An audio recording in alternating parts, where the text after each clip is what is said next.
Christians Engaged production of our On-Ramp to Civic Engagement seminar is here. This is the only full practical civic engagement curriculum of its kind for the Christian and faith community. Learn about party politics from a nonpartisan perspective. Have you wondered how to advocate in your state houses or in Washington, D.C.? How do you get to know your elected officials and tell them about what you believe? Why is the Bible important in our individual lives and our nation's founding? What does the Bible say about the issues of our day? How do we protect our heart and be Christians with integrity as we walk in politics? Join our friends at First Liberty Institute as they share about the First Amendment, religious liberty, and the importance of courts in our system. Join our friends also at Time to Revive as they teach us how to share the gospel and how to break off fear in our own hearts. Finally, hear two in-depth conversations with U.S. Congressman Michael Cloud and State Representative Matt Schaefer as they discuss their busy lives and how you can best interact with your government officials. They will also inspire us that prayer, voting, and engagement by individual Christians can impact our nation for generations to come. Join us. Turn your prayers and the burdens of your heart for our nation into action. Sign up today. Congresswoman Vicky Hartzler has long been a champion of biblical values, fighting for the unborn, for women, and for families. She served as a Missouri State Representative and then U.S. Representative for Missouri's 4th Congressional District from 2011 to 2023. A leader in the House of Representatives during her time there, she led the Values Action Team, standing up for families. She served as chair of the Missouri Women's Council. She currently serves on our Christians Engaged National Advisory Board, and she was recently appointed to the U.S. Commission on International Religious Freedom. This woman of courage has been sanctioned by China and suspended by Twitter. She's the author of Running God's Way, a powerful book that applies biblical principles to running a campaign. We appreciate her belief in Christians Engaged, and we're so blessed to have Congresswoman Vicky Hartzler with us today. Please welcome her to the stage.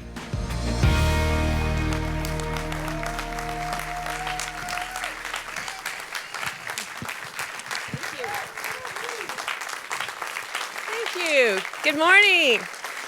Good morning, good morning. Wow, what a great day. I am so excited to be here with Bunny and Christians Engaged and all of you at this critical time in our nation's history. For such a time as this, God is raising us up, and I'm excited that what God's going to do not only today, but this fall and this year for our nation. And, you know, we are more than just prayer warriors, which we are, and we're believers in Christ. We are Christian soldiers, but, you know, we are generation keepers. And that's what I felt led to talk about today, because it's up to us to protect our children and to preserve the freedoms and the godly heritage that we've been blessed with for future generations. And I'm excited about that. You know, I was a teacher for many years. My husband and I have a 25-year-old daughter. I taught VBS this summer in our church. And children are just precious. They really are. They're honest, they're innocent, and they say the cutest things. I was visiting with and called an older friend from church the other day, and she said, I heard some noise in the background. And she said, I'm watching my great-grandchildren today. And I said, oh, that's great. She said, yeah. She goes, I just left the room for a few minutes a while ago, and I came back in the room, and my littlest grandchild said, we're leaving now because our teacher isn't doing a very good job. And guess who was the teacher? The grandma. Great-grandma. So they basically fired grandma, or great-grandma. And I told her, I said, well, maybe more of Americans' children should be saying that to their teacher. They'd be better off. I was a public school teacher, and there's some great teachers out there, but there's a lot of them that just need to be fired, right? Because education is turning more into indoctrination in too many places, and so many of our kiddos are being indoctrinated. There's a famous saying that Abraham Lincoln gave that has always stuck with me. It says, the philosophy of the schoolroom in one generation, and we're talking about generations today, will be the philosophy of government in the next. That was true in the 1860s when he said that, and it's true today, and we're seeing that playing out. What is being taught in the classroom is now coming out in the form of government. And the sober truth is that they're coming after our kids. Whether it's government policies, corporations, business, entertainment, they're being bombarded. And it's up to us to stand up and to stop it. And that's what we can do and should do. I gathered just a few examples that I wanted to just run down. I know we know this, but just to put together how they are coming after our kids and what our children are facing. I used to be, like I said, a high school teacher, a track coach, and so this one has especially bothered me, how the Biden administration is trying to change Title IX to take the supposed to be anti-discrimination against women, and they're using it to bludgeon women by forcing biological males who identify women to be allowed in their classrooms, in their bathrooms, in their locker rooms, and in their sports. And women are getting beat in sports, their medals are getting taken away, and they're getting beaten up, as we've even seen in the Olympics. I mean, this is absolutely ludicrous. But just as ludicrous is the idea that you can tell a child that they can be whatever sex they want.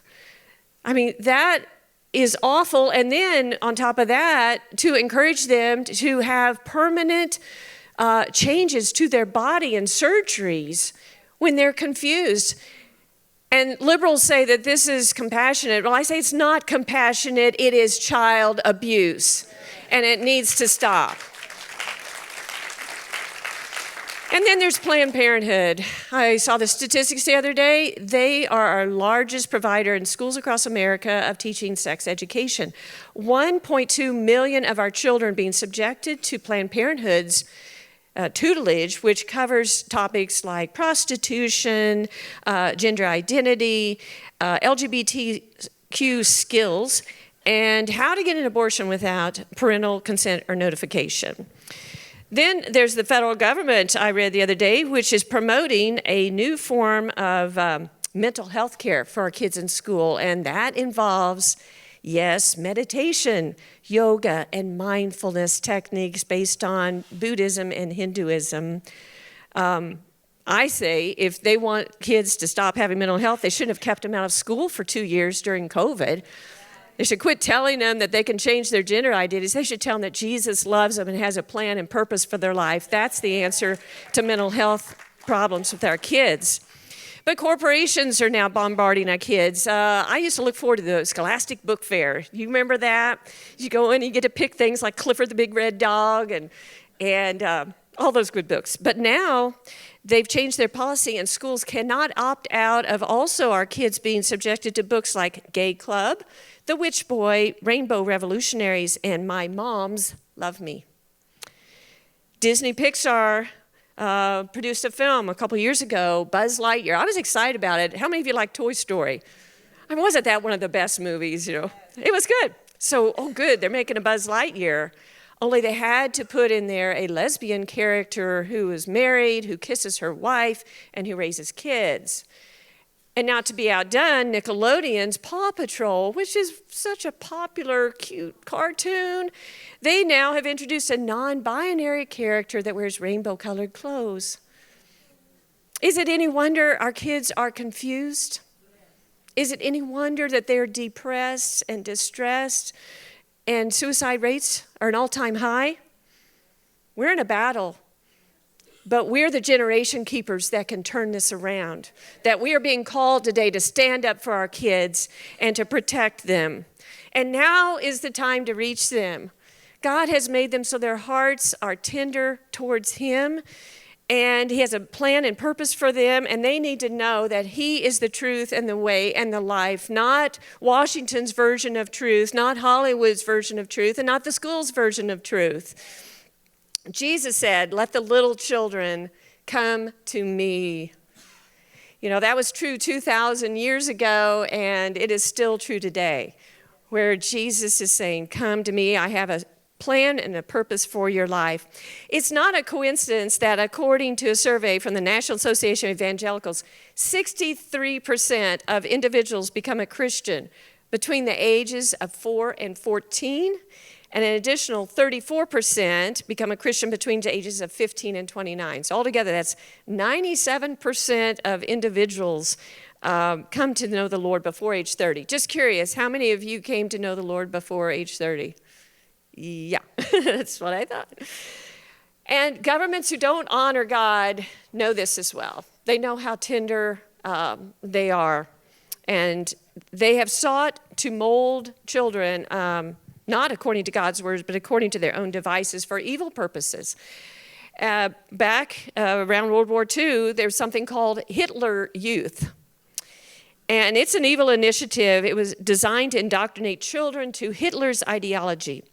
Every non-Jewish boy was required to be part of Hitler Youth. And by the end of 1933, there were more than 2 million German youth engaged in this mandatory program, grooming them to be obedient, fanatical soldiers with allegiance to Nazi cause. Now, the History Channel's documentary on this program outlines an underlying subversive goal of the program. And listen to this. See if it sounds familiar. Remember, there's nothing new under the sun, right? It says, for the Nazis, the group had other benefits. Not only did it allow the Third Reich to indoctrinate children at their most impressionable, but it let the Nazis remove them from the influence of their parents, some of whom opposed the regime. The Nazi Party knew that families, private, cohesive groups, not usually under political sway, were an obstacle to their goals. The Hitler Youth was a way to get Hitler's ideology into the family unit. And some members of the Hitler Youth even denounced their parents when they behaved in ways not approved of by the Reich. Yeah, but the Nazis are not alone. China today has a similar program which indoctrinates their youth in the ways of the Chinese Communist Party, and it's called the Young Pioneers. This is a school-based program for Chinese youth, ages 6 to 14, where they learn socialism and communism. And as of almost a couple of years ago, there was about 115 million young pioneers nationwide. According to the website, it says, among other things, the purpose of Young Pioneers is to unite and educate children, listen to and follow the party, love the motherland, love socialism, learn and practice the core values of socialism, grow up to be a pioneer determined to contribute to the construction of a socialist modernist country, and grow into a successor to the cause of communism. And most chilling, attendees of all of the Communist Chinese Party youth-affiliated groups must pledge commitment to atheism. So while China builds up a generation, China is building up a generation of little communist atheists, they forbid teaching about Jesus. This makes me mad. It is constitutionally prohibited for children under 18 to attend church or receive any religious education, including Sunday school, Christian schools, religious summer camps, or other forms of religious youth groups. They even post signs near churches, a few blocks from the church, warning that children cannot pass that point. And there are video cameras posted on the churches to monitor compliance. I mean, if that isn't evil, I don't know what is. But you believe that an indoctrination program couldn't happen here in America? Well, we've already talked about some of the school programs, but let me introduce you to a new initiative. You may not have heard about this, just as new. The American Climate Corps. Yeah, I fought this. I was in Congress at the time. It's a Green New Deal program passed in the falsely named Inflation Reduction Act, which I voted against, just saying. I just want to put that out there. Yeah, right. While the goals of this Corps aren't as insidious as China's aims, it's still concerning. So according to the White House fact sheet, so I went to the White House fact sheet, and here's what it says. The American Climate Corps plans to mobilize a new, diverse generation of more than 20,000 Americans, putting them to work conserving and restoring our lands and water, bolstering community resilience, deploying clean energy, implementing energy-efficient technologies, and advancing environmental justice. All of this on our dime. Aren't you glad you pay taxes so the government can do this and indoctrinate more kids into the false religion of climate change? Yeah, but that's going on. So all of this points to the reality is that they're coming after our kids, right? So what can we do as America's generation keepers to help protect our kids and preserve our godly heritage? And so I'd like to share with you 7 things. First of all, we need to make seeking the young a priority in our lives, in our churches, in our communities. This should be our number 1 priority. You know, I was reading Zechariah 11:16 the other day, and I'm like, wow. It's a prophecy about Israel that God says, I'm going to send you a bad shepherd who isn't going to do these things, but it's a punishment thing. But I said, wow, these are really the 4 traits of a good shepherd. I know that Pastor Cruz last night talked about the shepherds and our pastors. So these are the 4 things that Zechariah says a good pastor, in other words, a good church should be doing. 1, they should care for the lost. Makes sense, right? 2, seek the young. 3, heal the injured. We have a lot of church programs, and that's needed, right? And 4, feed the healthy. You know, give those good sermons on Sunday, you know, to the sheep that are healthy. But I was struck by the number 2 priority that God lays out for a good pastor at a good church is to seek the young. Jesus said, let the little children come to me. He is telling us we need to be about this. So my question is, what percentage of our church budgets are for children's ministry? Yeah. You know, what are we doing personally to invest in reaching kids? You know, and we should be praying for revival, but one way we can do it is to minister to and introduce a child to the Lord, right? So how should we do it as generation keepers? Well, we follow the guidelines of the Psalms. Here's just 3 Psalms I wanted to read real quickly. What do we do? What do we say to these kids? It says Psalm 78:4 says, we will tell the next generation the praiseworthy deeds of the Lord, his power, and the wonders he has done. We just share with them what God's done in our life.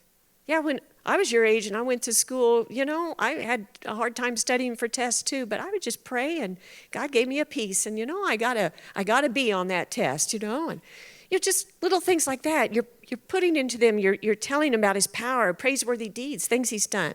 Psalm 145, 4-7 says, one generation will commend your works to another. They will tell of your mighty acts. They will speak of the glorious splendor of your majesty. Wow, look at that sunrise, Sam. I mean, it is glorious. God is going to give us a great day, right? They will tell the power of your awesome works. They will celebrate your abundant goodness. And this is a great prayer. Psalm 71:18 says, even when I am old and gray, do not forsake me, O God, till I declare your power to the next generation, your might to all who are to come. That should be our prayer. Isn't that right? So let's seek the young. 2, engage. And I know we're hearing this a lot, but it is so true. We've got to run for office or help a Christian run for office. We can make a difference. You know, John Jay, who was one of our founding fathers, the first Supreme Court Justice, he said something pretty amazing. He said, Providence, that's with a capital P, so God, right? Providence has given to our people the choice of their ruler, and it is the duty as well as the privilege and interest of our Christian nation to select and prefer Christians for their rulers. That is so true. How many of us view that as our duty to vote? It's sad, the number of Christians who don't vote, and we can make that a change. But, you know, to get out and select and prefer Christians, we have to have Christians that run, right? And so I wanted to share just a little bit my story. God can use anyone, and I'm so thankful for that. We just have to be willing. I was grading papers one night as a teacher, and the phone rang. And it was my husband answered, and he's going, and he's turning around and looking at me, and then he says, Bill, you're talking to the wrong Hartzler, and hands me the phone. I'm like, what is this? And it was Bill Day, a senior citizen I'd known since I was a little girl. And he said, well, did you know that our state reps are retiring? And I said, yeah, I saw that in the paper. He said, well, some of us were talking about maybe who'd be good to run. We thought of your husband, but he said we should talk to you. We actually thought of you also, but we assumed you wouldn't leave teaching. But what do you think? What do you think my first reaction was? Yes, Bill, you bet. No. I said, no way. I said, politics is dirty business. I don't have anything to do with it. It costs money. We're a farmer and a teacher. And I don't even know how to campaign. And he said, well, would you think about it? Would you pray about it? I would encourage you. Remember that line. Write it down. Write it down. Use it on your friends. Not yourself. No. Anyway, he said, would you think about it? Would you pray about it? And when he said that, I had a flashback to when I was 9 years old making mud pies on my front sidewalk. Seriously. Anybody else make a mud pie? You do that in Texas? All right. Good. Okay. Sand pies? Sorry. Anyway, and I had just asked Jesus in my heart and was talking to him and going, God, what do you want me to be when I grow up? I knew I wanted to be a wife and a mother, but was there something else I could do to make a difference for you and others? So I thought of a couple things, and it was like, nah. And then the thought came in my head, you could be a state representative. And I thought, yeah, maybe that's something I can do to make a difference. And I kind of forgot about it. I didn't even tell my mom. Actually, later when I was a state rep, I told her, and she said, what a strange thing for a little girl to think. I don't know, but it worked. Anyway, but I forgot about it. But as I look back on my life, I was always drawn to public policy. If the news was on, I'd be walking through the room, I'd pay attention. If I was in a high school group and an elected official came and spoke, I would be on the edge of my seat just listening to my friends who would be bored to tears. Could hardly wait to go to the state capitol, So actually, when I got married, I shared that with my husband, but we always assumed if God ever called me to do that, I'd be like a senior citizen and we would have had kids, had been grown and everything. So I had no clue. I'd be only 33 and, right in the middle of teaching and no kids yet and all that. But, we have to be obedient. And I said, okay, we'll pray about it. And so my husband and I sought advice. And at church, the Sunday before filing deadline, God made it clear. We were doing praise and worship. And I was talking to God. I was singing, but I was going, God, show me. I know what people have said. That, yeah, I think we could see you do that, but show me. And something pretty special happened. The words on the screen came up. And they got bold, and they jumped out at me. And it was the song, Rejoice in the Lord. And it said, I'll rejoice in the Lord, I will extol his love more than wine. Draw me unto you, and let us run together. I knew. Said, show me. Okay. But it was so sweet. God is so good. Said, just draw me unto you, and we'll run together. God doesn't call us to do anything where he's not right there with us. And he will help us. He will enable us. And the words from Isaiah came back, who will go for me? Who will I send? I said, send me. So we ran against all odds. I was of the opposite political party of my area, but we won. And we had the privilege of serving 6 years in the Missouri House. Then God blessed us with a baby girl, and I got to be a mom, so I chose not to run for re-election, be a full-time mom. And I did that, and 9 years later, and there were some pictures. Did you show the pictures? Anyway, I'm going to show my picture of my daughter. Yes. No, anyway. Anyway, 9 years later, I got the call and asked to run for Congress against a 34-year incumbent, chairman of the Armed Services Committee, with almost 2 years, $2 million, but he was a supporter of Nancy Pelosi. And we are not Nancy Pelosi in our district. Anyway, I'll move on. But I felt God say, I need you off the bench. I need you to run. And obedience is better than sacrifice. So we ran, and with God's mercy and help, we won. And served 12 years in Congress. So I wrote a book called Running God's Way, and there's going to be a book signing this summer. And anyway, get it, if not for yourself, for another friend. Hand it to him. Say, hey, I think you'd be great running for school board. Here you go. Here's a book that can help you. So anyway, number 3, show up. I love that prayer from the pastor last night, but it's time for us to show up, stand up, and speak up. It makes a difference. Right? It really does. And I'm so encouraged after COVID how many parents have gotten involved, right? Going to their school boards and saying, no, not in my school. You're not teaching my kid that. Number 4, take back our schools. And I just want to elaborate on that. We need to support our Christian schools, support school choice, homeschool.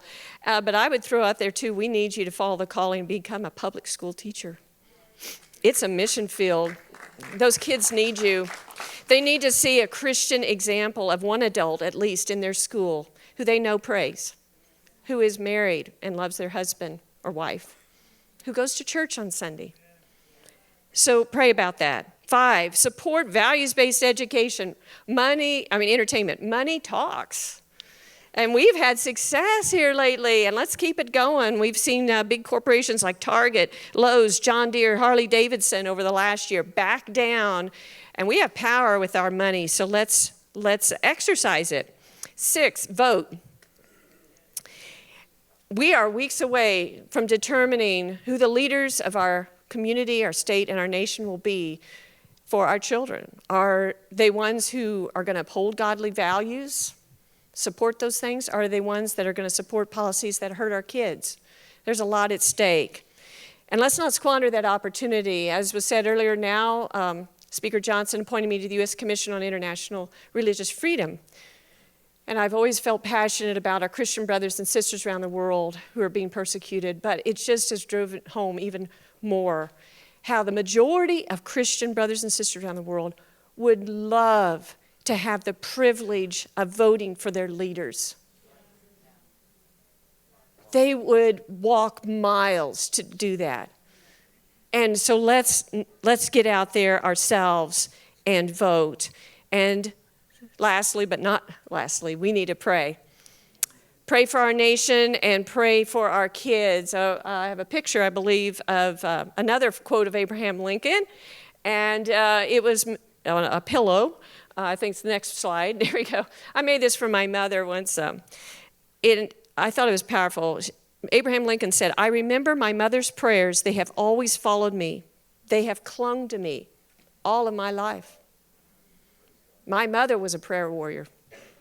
And Mark Batterson, in his book, Draw the Circle, said something I'm still processing, but he said, prayers have no expiration date. So we can pray, and it'll impact generations. And one of the founders of our nation in 1607, Robert Hurt, said something profound I wanted to share with you. He said, "We do hereby dedicate this land and ourselves to reach the people within these shores with the gospel of Jesus Christ, and to raise up godly generations after us. And with these generations, take the kingdom of God to the earth." This was his prayer in 1607. "May this covenant of dedication remain to all generations as long as this earth remains. And may this land, along with England, be evangelist to the world." That was his dedication. That was his prayer for America, and that should be our prayer. Others have gone before us and established this nation, the greatest nation in the world. We have enjoyed the freedoms on the backs of the sacrifices of others. Now it is our time to take up the mantle and protect and defend our godly values, protect our children, and take back our land. And yes, we are in a battle, but let us remember the words of Nehemiah this morning. When they were facing opposition, he said, "Don't be afraid of them. Remember the Lord, who is great and awesome, and fight for your families, your sons and your daughters, your wives and your homes." Amen. God bless. I'm incredibly excited to introduce our next speakers, Coach Joe and Denise Kennedy. Coach Joe is an 18-year Marine veteran and was an assistant coach for the Bremerton High School varsity football team located west of Seattle. Before he ever coached his first game, Coach Joe made a commitment to God that he would give thanks at the conclusion of each game for what the players had accomplished and for the opportunity to be part of their lives through football. For 7 years, Coach Kennedy continued the practice of praying after games, and students often joined him. Then at the beginning of the 2015 football season, Kennedy was told he could no longer pray with students. He complied, but then the school lawyers told him he could no longer pray at the 50-yard line, even by himself. When he decided to continue his commitment to God to pray after the games, Coach Kennedy was fired. First Liberty Institute took Coach Kennedy's case, and when the Ninth Circuit Court of Appeals sided with the school district, First Liberty took it to the Supreme Court.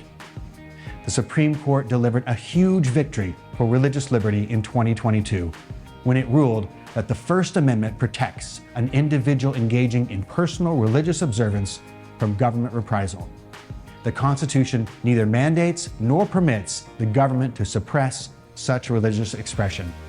The Constitution and the best of our traditions counsel mutual respect and tolerance, not censorship and suppression, for religious and non-religious views alike. First Liberty's Executive General Counsel said the Supreme Court's ruling on Kennedy's case changed the face of American constitutional law. It changed the default from being censor anything religious in schools to we have to accommodate things that are religious in schools. Coach's book, Average Joe, the Coach Joe Kennedy story, came out last year, and we highly recommend getting a copy. Please welcome Coach Joe and Denise Kennedy. Woo! Give it up for Coach Joe and Denise Kennedy.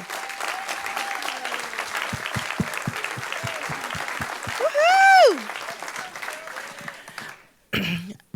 Okay, this is a thrill. So I'm going to give you the pre-interview notes, which is we are about to record right now for our new curriculum called Biblical Conduct. This class is about speaking the truth in love. It's about real biblical love. It's about suffering and persecution. And I really believe that Ben Quine wrote this curriculum to really start preparing the American church for, hopefully not what is to head, but to prepare us to really operate within the Bible and know how do we operate in politics and government, etc. So we're going to record for that. So I'm going to tell you before we start recording for that their amazing movie comes out October 11, right? October 11.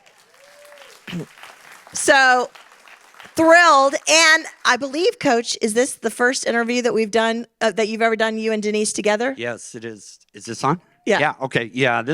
So we've done little tiny speaking things together, but this was the first time that she was actually, hey, we want Denise. Oh yeah, you could come too, but this is her big debut. So you got to clap for her. Woo! Yes. And we'll be releasing this class on October 17. We'll also be releasing this interview separately too. So when it does go live and you see it in our emails, please share it because I believe this interview is going to really impact people. So with that, y'all ready? You ready? Let's do it. Okay. Well, I'm so happy to be with Coach Joe and Denise Kennedy. It's such a blessing to be with you guys here at our conference as we are diving into the subject of biblical conduct. Hebrews 11 talks about the heroes of our faith. And man, some of them went through some intense pain, right? Sometimes it's not easy to follow Jesus. So, on Monday morning, June 27, 2022, the Supreme Court decision in Kennedy versus Bremerton School District came down. It was 75 pages long by Justice Neil Gorsuch, with Gorsuch, Barrett, Kavanaugh, Thomas, Alito, and Chief Justice John Roberts voting to not only protect Coach Kennedy's religious freedom in Washington State to pray at the 50-yard line, do a voluntary prayer at the 50-yard line as a high school coach, but also protects all Americans' religious freedom for decades to come. This case really defined First Amendment rights for all Americans. Because of these two people right here sitting in front of us, we have the benefit. They persevered for 8 years. 8 years, folks. And though they're humble, we currently live in the benefits of what they've reaped. And I want to thank you guys personally for persevering. And we're going to get into your story because it was not easy. But frankly, nothing that we do for God is easy, right? Isn't that the truth? So, Coach Kennedy, I was just blessed when I read your book because we've known each other for a while, but diving into your turbulent childhood, wow, brother, what you've endured. You were abandoned as a baby. You were expelled from 6 schools. You spent time in foster care. You lived in a dumpster for a period. You were then sent to a ranch for wayward boys. And you wrote in your book, Average Joe, that God continues to use the most unlikely people to change the world. How did Jesus capture your heart, brother? How in the world did we get here?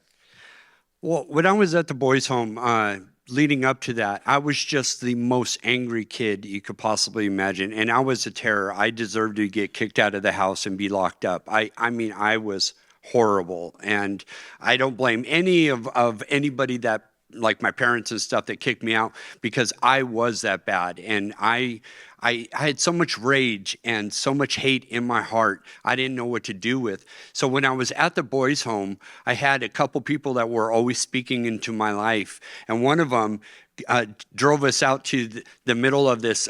So in Washington State, you know, you got the big mountains and everything. There's this hill that just sticks out. It's a big outcrop of rock, and there's a tree standing up there.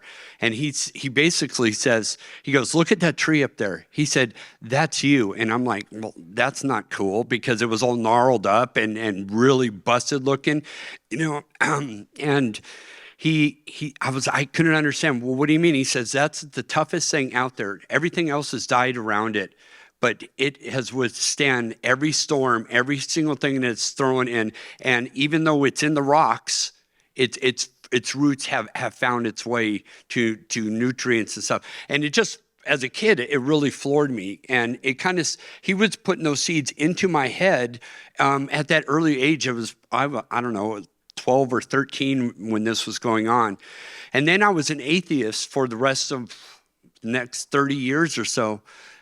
And right when I got out of the Marine Corps and met this awesome lady, God totally turned our life around, and all those seeds that were put onto this rocky ground actually took bloom, and I was able to see everything that God has done, all the little things in his fingerprints on every single aspect of my life. All the pain and suffering and all the things I went through was all because of these seeds that are being planted, that needed to grow and to be fertilized through sometimes pain and suffering. But yeah, so God uses the weirdest people, especially like me.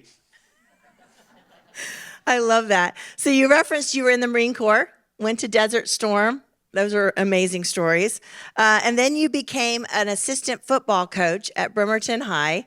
And you watched a movie called Facing the Giants. Some of us know that, the Kendrick Brothers movie. And you made a commitment to God. Tell us about that, and tell us about how you even became a coach. I didn't want to coach. I didn't play football. I was 4'10" till my sophomore year, so I was just a little guy. And I didn't know anything about football. Even when I retired from the Marine Corps, I don't know anything about football. But a guy saw me running one day, and he was touched by the Lord and said, "You need to go talk to this guy." I thought the guy was some kind of stalker because he drove up alongside while I'm out on a run.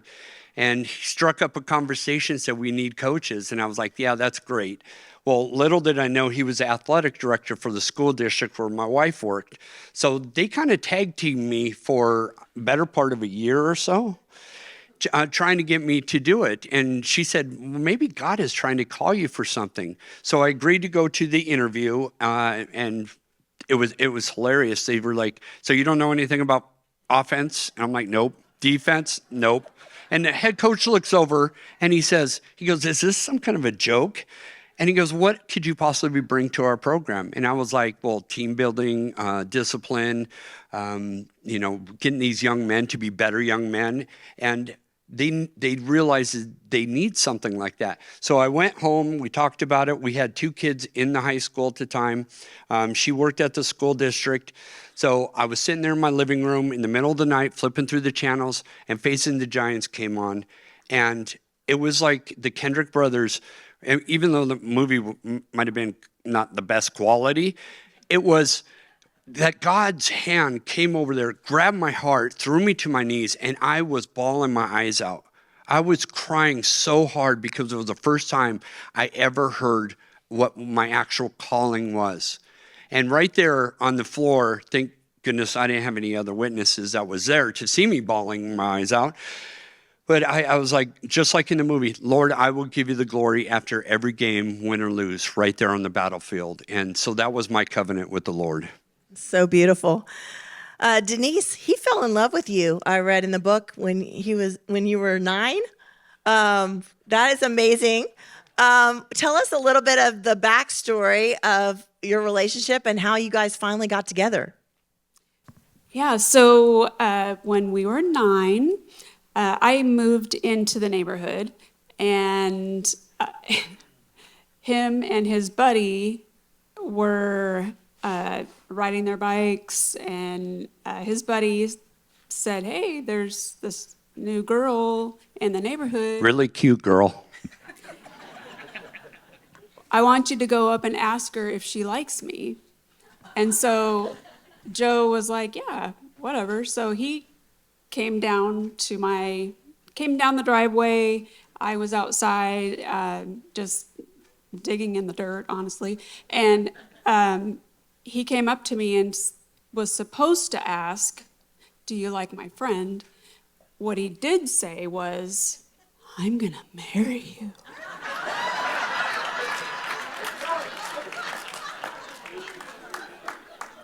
I said, "You're creepy." And I ran and got my mom. So from that, we became friends and remained friends through our whole life. And we did date, I think, a couple times. For about 2 days. One of the times was like for 5 minutes, I think.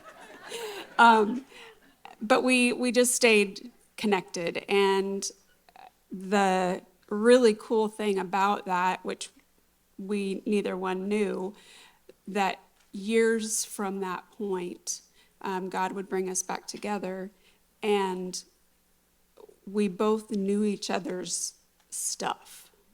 He went through hell, and I had my own stuff that I had gone through, and God just, I don't know, he's super cool. He's super cool. He uses unlikely characters for his glory, right? Yes.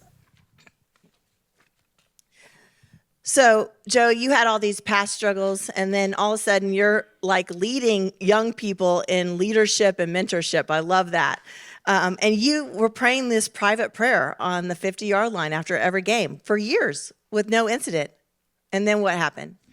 So in our 8th season, and leading up to the 8th season, some of the kids came over in the first year or two, and they said, "Hey, Coach, what are you doing out there?" I said, "I'm just thanking God for what you guys are doing."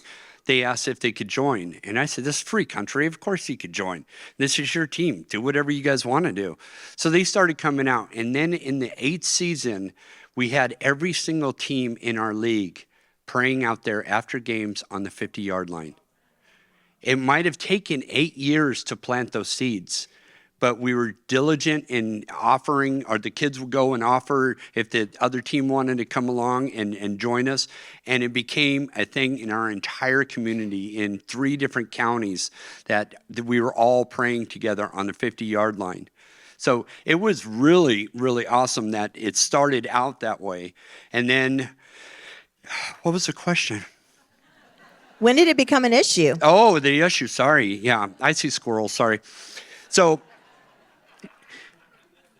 it was really interesting. In the 8th season, we had a real good game against one of our big enemies, at the biggest rival around. We played. We ended up losing in overtime, which was just a bitter loss for us. But we prayed on the 50-yard line after that, and one of the educators or administrators from the other school district saw what we were doing and just thought that was one of the most awesome things he has witnessed, that this sportsmanship at this level of these people after this gruel. I mean, there was fights during that game and everything, but to come together like that. So he called our principal and gave him a compliment and said, "I want to tell you what your football program is doing is awesome." So everything started from a compliment. Now, what the enemy tried to do with that is turn it all the way around and they started an investigation, and they were living in fear, absolute fear, and they thought it was better if I just stopped praying with the team altogether. And I obliged. I never prayed with my football team again. The opposing team came out and prayed with me, which really blew their mind. So the school district is like, what do we do now? You know, and I know the devil was just really torqued about that. He was like, okay, you can't pray with your team. And the other team comes out and he's like, oh, no. So he didn't know what to do with that. And so they told us, came to me and said, you need to stop praying. We'll give you a place that you could pray, but you can't do it in public.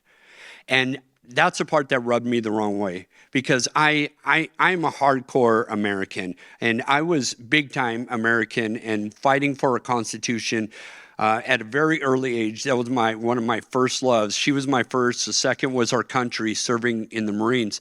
And the Constitution means everything. And I've had brothers and sisters die for that. And I take that so personally. And so as a Christian, I didn't know what to do. What do you do when you're faced with that? Yeah, how easy would it have been to just walk off and pray somewhere else?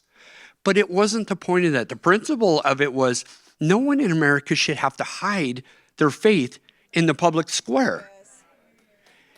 Yeah, he's clapping. And so, I mean, we had a huge battle with this. It was a battle at our home. It was a battle in our school.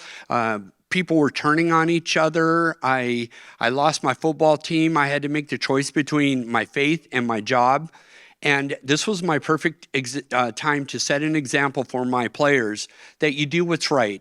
It doesn't matter how hard it is or how much pain and suffering you're going to go through. And because that's what we tell them when we're coaching. We tell our kids that, no, you got to fight through these things. You keep fighting and you do what's right until the very end. Now, could you imagine what would have happened if I would have given in at that moment and said, yeah, this is so much simpler to just give in to the school district. And I kind of wanted to. I was weak in the flesh. I kind of wanted to because I just wanted to coach football. But the American me just said, no, you have to set that example. And so I did. I took my knee, and I ended up losing my football team in mid-season, getting fired at the end of the year for it. And then a long, drawn-out battle. A long, drawn-out battle. So Joe was sued by the school district, and Denise, you happen to be the head of the Bremerton School District Resource Department. And though you didn't directly fire your husband, you were in a major quandary because now they're cutting you out of school board meetings. They're telling you you can't talk about his case. You're losing friendships. There's a big war. How did that affect your personal life and your marriage? And how did you work through that? That's a big question. So I had started to work for the school district as a part-time secretary in human resources, and my dream was to lead that team. And so I went back to school, got my degree, worked my way up to a couple other positions, and by the grace of God, I became the supervisor over human resources for the Bremerton School District. And so when Coach started coaching, I was still the clerical person part-time at the front desk. And so during my journey moving up into that position, and he's coaching, and everybody knows he's coaching and praying, and but when this all came down, suddenly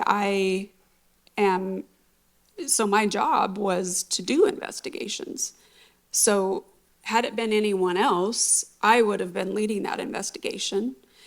And because he was my husband, my boss took over that process, and he didn't know what he was doing. Thank God.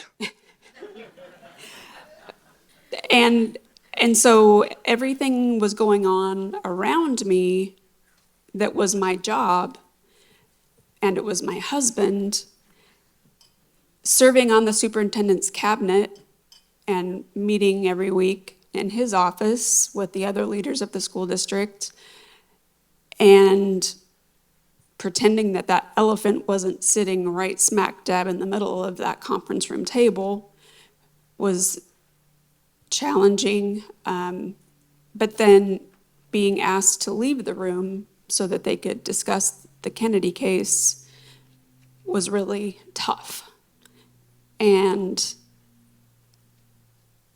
then part of my job too was to go to the board meetings, and I presented all the personnel action reports and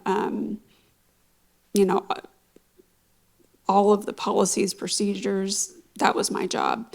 And so I had to go to the board meetings, and at the beginning of board meetings is public comment.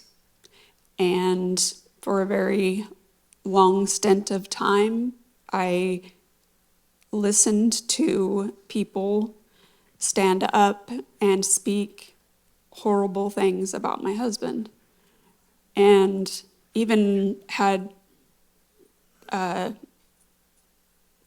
witches and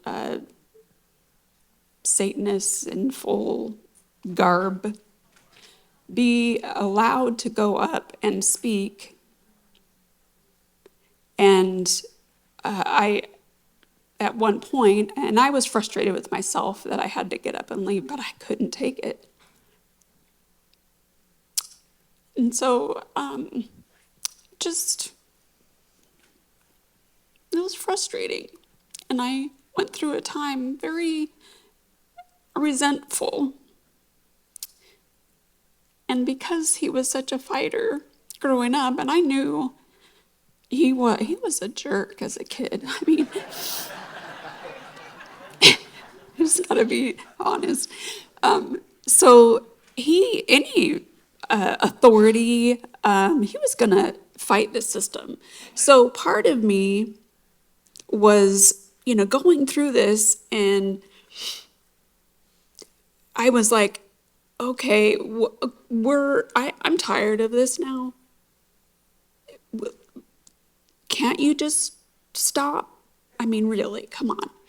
We've been through hell.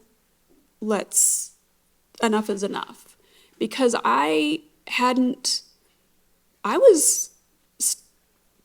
going to say I was selfish and wanted to, our kids were in the school district, my career that I wanted so bad. I was really uncomfortable, and I felt like he was doing it to rebel against authority and to be the last word, and I let that resonate. And the enemy was feeding it really good.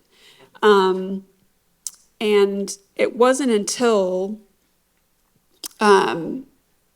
we had another Facing the Giants moment that I realized why he was doing what he was doing. And the Holy Spirit just opened my eyes. And then it was Team Kennedy all the way. Yeah. And Coach, what was that moment? Because she is like spiraling even, and you made it very clear, Denise, in the book, into depression, lots of different things going on internally. And you're like heading out the door, like you guys are separating, and what happened? And that's an understatement that we were going through the hard times. And she was like, I can't do this anymore. And she asked me the question, she says, is this worth it? And I said, it absolutely is worth it. And she says, what's more important, our marriage or this fight? And I had to say this fight. Because this fight, if I didn't have this fight and do what I was doing, we wouldn't have had a marriage. I couldn't be a husband. I couldn't be a father. I would have been a shallow, empty man. So I had to tell her that, and she says, I can't do this anymore. She started crying. She was laying on the bed, just bawling her eyes out, and she goes, "I can't do this anymore. I got to go." And I was like, "No, I'll leave." I started walking out of the house, and I got a text message. My phone goes off, of course, at the wrong time, and I'm all mad. I pull it out, and I'm like, "Oh gosh, this is First Liberty. One of my dumb lawyers is calling me right now, and I'm gonna, give him the what he's doing to us." And it's a video from the Kendrick brothers, Alex Kendrick. He was standing on the 50-yard line where they filmed Facing the Giants. And he starts out by saying, he goes, "Hey, Coach, I'm Alex. I just want you to know that people are praying for you. And that I know you and your wife are going through some tough times. I fell down my legs gave out. I fell down the stairs. I broke the banister off. And so she comes running out. I'm laying on the floor holding onto this 8-foot banister, and I'm handing her my phone. She thinks I want her to call 911, and so I'm pointing at it, and I managed to say, "Play, play." And so she sat there, and we cried. Dang it. We cried in each other's arms for probably an hour. So God waited until... Thanks, Bunny. This is the real stuff, guys. This is what we're doing here. But God waited till 11th hour, 59 minutes, and 59 seconds. He did not show up when I wanted him to, but he absolutely showed up when we needed him to.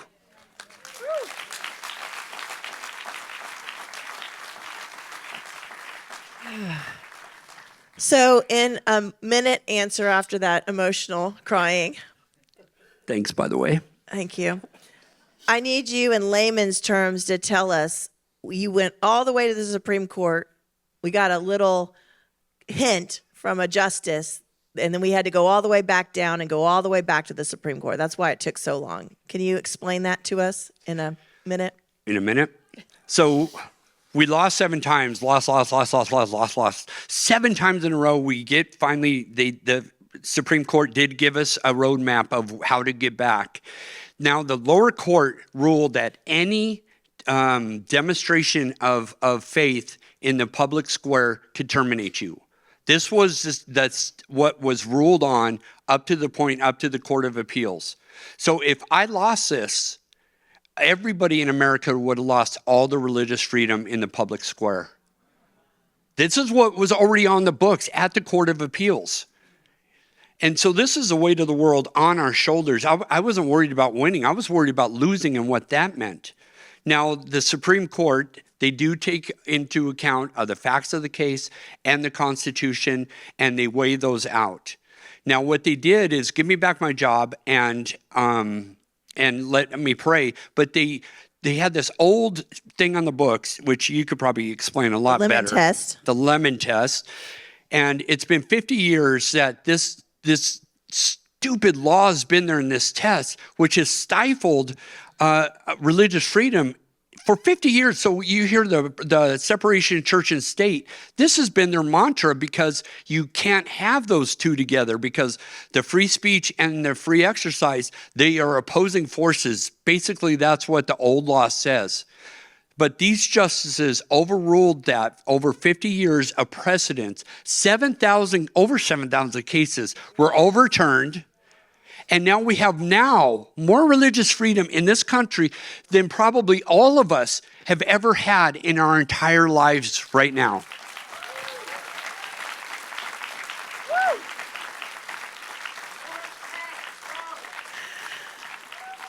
So, Denise, make it real clear to us. Did you feel like a woman of faith in this middle of this journey? I mean, did you feel like, Hebrews 11? What motivated you and kept you going in the middle of this? So I'm so thankful. I'm so thankful for God's mercy and grace. I felt like a woman of faith. My faith never wavered, but I was really ticked off. I'm like, Lord, I love you and I have faith, so why am I going through this? What the heck? And then I went to my knees, and he just met me And he said, daughter, I love you. And he never promised it would be easy. And he just walked with me through it. And he showed me people that I could trust and be in prayer with. And I felt like a lone person on an island in my job. Because I didn't have anybody that I could, when you're a supervisor of a department, you don't have it, But I lost friends, and, it was just a lonely place. But God provided, and I saw Scripture in a whole new way. Scripture I had read over and over again meant something so different. And I just became closer to God. I became closer to my husband. And standing in faith means a whole new thing to me. So, Joe, how would you encourage a Christian that's out there, and we're seeing it throughout our culture, where they have a choice? They have a choice to make. Do I follow God, or do I yield to the fear of man? How do you encourage them to step through that, regardless of the consequences, and pursue truth? As a man, I like to yell at men at this point, and that men are not being men. They're not being men in their families. They're not leading in their churches. They're not leading in our communities, in our schools. This is a man's responsibility, and we need to start on our knees. But my encouragement to that is, you just do what's right. It is the most simplest thing. It's not easy to do, but it's the simplest answer, to do what's right. I got it tattooed on my arm because I can't remember Bible verses. But it's 2 Timothy 4:7. Fight the good fight, finish the race, and remain faithful. It's 3 simple things. Nowhere in there does it say you have to win the fight, because we know who wins the fight. That's his department. That's a cool thing. We need to just be able to be there. Stand up bold in your faith no matter what. You want to have fun? Put a Bible in wherever you work. Bring up, hey, I had this awesome thing at church on Sunday. Start leading prayer in your family. Get on your knees and start there. Then start branching out, because we have sat behind our TVs and for too long yelling at stuff. We need to be part of it. Yes. We cannot sit. We cannot let anything else, because we have no other place to go. We have backed up, and that didn't affect me. That's somebody else's stuff. Oh, if they want to have the LGBTQ woke blah blah blah, that doesn't affect me. Now it does. It is everywhere, and we have no other place to turn. So God gave us dominion over this earth. It's in one of the books of the Bible thing. But I don't think we've done a really good job of that. He gave us dominion. That means you don't back away. We lead this. We take ownership over this. And Denise, thank you so much for the honor of letting us be your first interview. It's just a blessing. But how would you encourage men and women out there that are suffering persecution, opposition? How would you encourage them after this? Gosh, I would just say, stay plugged in to your word. And it's so easy to say, be in the word. I'm saying seriously, be in your word and start your day in the word. It can take 5 minutes. I literally got a women's Bible devotional. It says 5 minutes with the Lord. Start there and be in your word, and surround yourself with the right people. And I just quickly feel led to say that, ladies, it is okay to need help. If you're depressed, anxious, those kinds of things, it is okay to seek help from others in your world. Having been through so much of that and being told from a previous leader in the church community that we didn't pray hard enough or we weren't saved enough, I just felt I had to say that. So know who you are in Christ. Amen. And yeah, power of a praying wife. That was a big, I learned how to pray for my husband. And yeah, that's all. Amen. Thank you, Coach Joe and Denise Kennedy. Thank you for your faithfulness, and we will honor you today. Thank you. Thanks, guys. We love you. The mission of Christians Engaged is to awaken, educate, and empower believers in Jesus Christ to pray, vote, and engage. We're so blessed and thrilled to have these 5 fabulous people, Christians who have discovered this ministry and step by step have done exactly what God has called them to do, to be a Christian who is engaged. You'll be inspired as you hear their stories. Please welcome Jonathan Reeves, his daughter Annika Reeves, Anita Scott, Justin Bensner, and the chairwoman for our conference this year, Susan Cordray.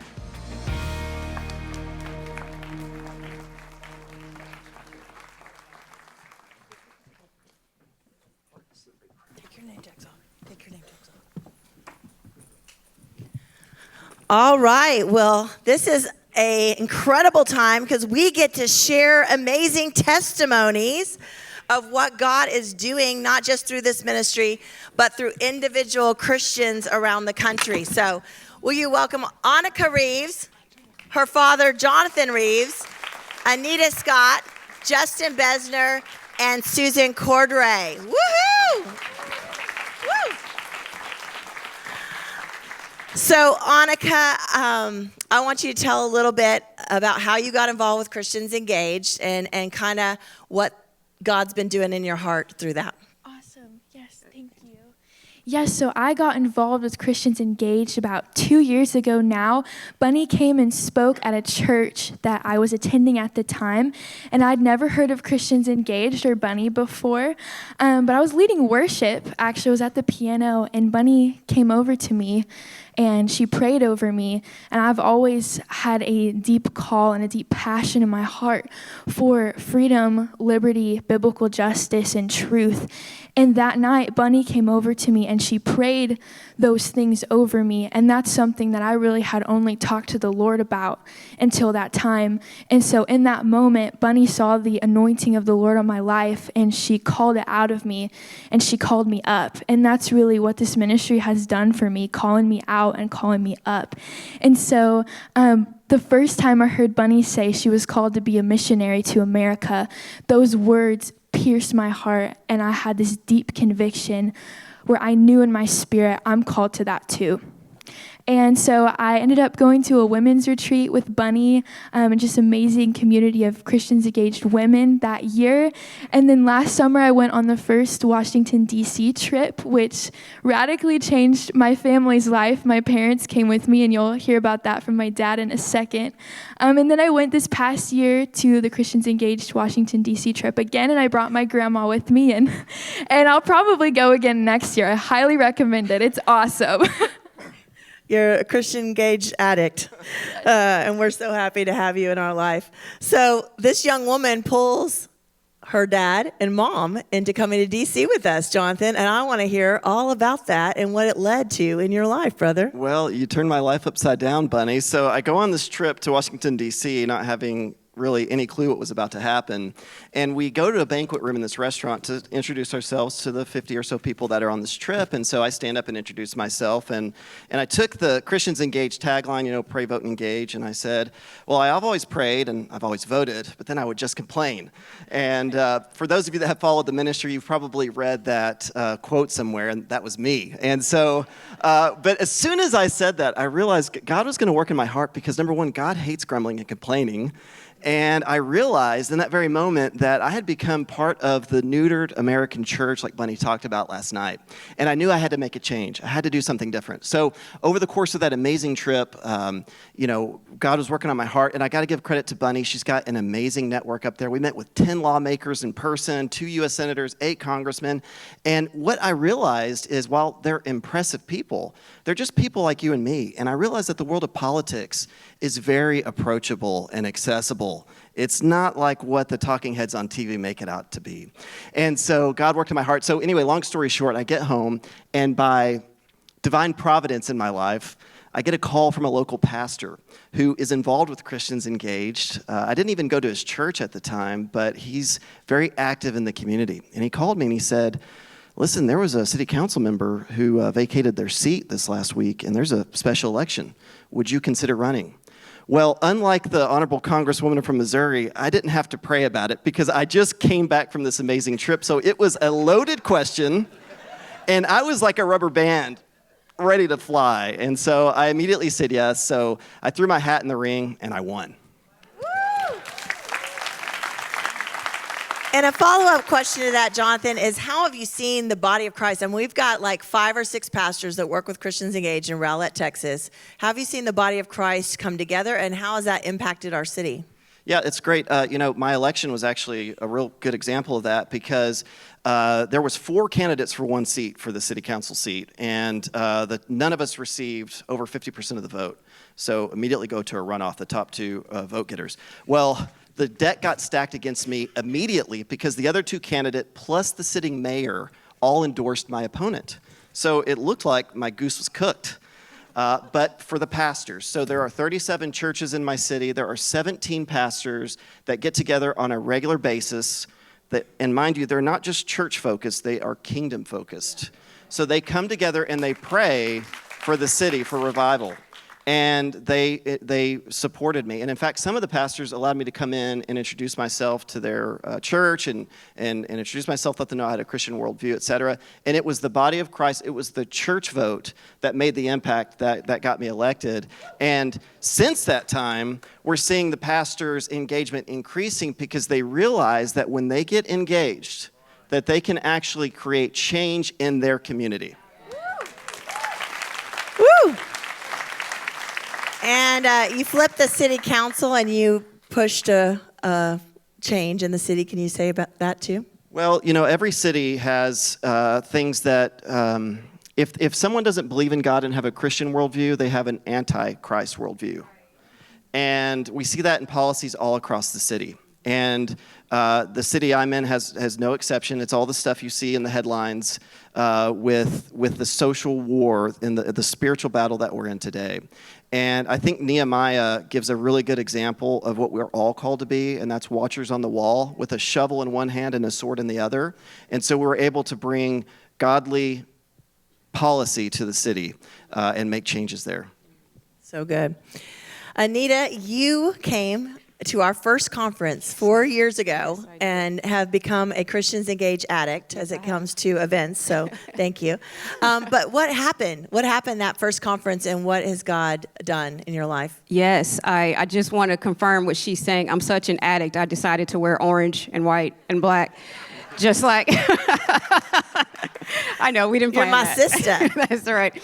I did. I came to a Christians Engaged conference in 2021, and I remember sitting in the congregation, and I remember the worship team was up, and the conference had ended, and it was Friday night, but the worship team came back on the platform, and there was such a fire in my heart, and I remember I was crying, but I had no clue what was happening. I was a middle school assistant principal turned principal, and I just remember thinking, what is happening in my heart?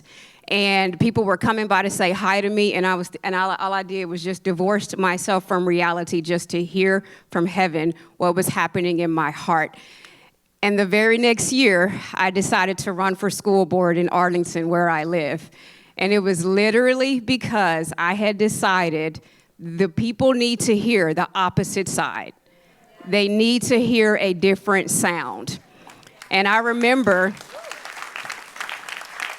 I would see headlines come across my computer screen, and I would call my family members and say, hey, call this restaurant because they're having a drag show. We don't go to that restaurant, but they just need to hear someone is upset. And then tell someone else to call. They need to hear people are upset about what's happening in our city, in our zip code, in our district. And so then I came back to a Christians Engaged conference the next year. And in between those conferences, I kept going to all the little wake-up events. And I was pretty sure Bonnie was like, Anita, you've heard of Reverend Cruz 91 times. You don't need to hear him again. But I needed that fire over and over. And then the worship team would go up and I would just cry again. And I didn't know what was happening. Did I win on the ballot? No. But did I win in the kingdom? Yes. Because they heard a different sound. And that's the charge for you, is to hear a different sound. How do you know when you're engaged? When you're uncomfortable. Woo! Man. So you call me and you go, hey, I lost my race, but I don't feel like I'm supposed to stay a principal. I think I need to get involved in advocacy or something. Yes. And I remember I was like, send me your resume. Let me send it around to some of my friends. I took it to Jonathan at Texas Values. And what happened? You landed a job. I did. I landed a job. And I called Bunny and I was Googling, what is policy? What is foreign policy? What is domestic policy? How does a bill turn into a law? You know, Schoolhouse Rock doesn't come on TV anymore. And so I wasn't able to learn it that way. So I did. I called Bunny. I said, what do I do with all this fire in my heart? And she was like, uh-oh. He's got you. You're wrapped.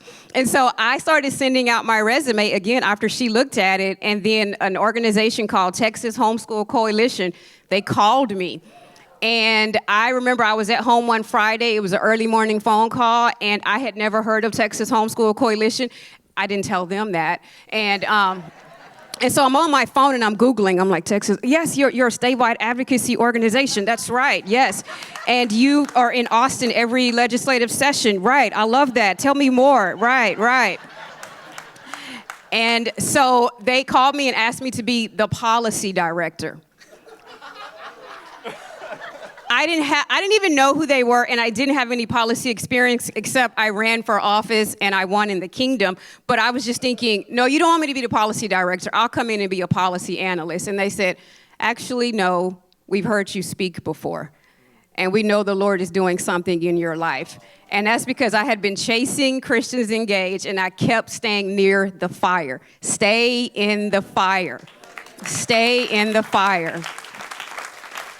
So yeah, she's down in Austin persevering on the front lines of the battle every legislative session and everything that they're doing behind the scenes. And thank you, Anita, for raising up leaders even there too. Amen. So Justin, I remember meeting your wife, Jen. She was running for state representative in, I'm blanking out.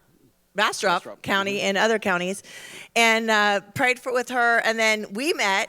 And you decided, I'm going to get involved as an area leader with Christians Engaged. Can you talk about that? Well, you know, I think it may have started a long time ago. Ron Paul was my mom's OB when I was born. And then whenever I was born, he holds me upside down, gives me a swat on the butt, and makes me take my first breath. So if that made me take my first breath, I didn't want to know what was going to make me take my second with another swat. So I figured we better get involved, right? Truth be known, as a spiritual leader of our family, it's very important that we pray with our family regularly. And when my wife started talking to me about wanting to run for state rep, she had never run for an office before. So this is like going from not even with training wheels on the bicycle to we're getting in the NASCAR, let's get ready to go. So we need to be prayed up and ready.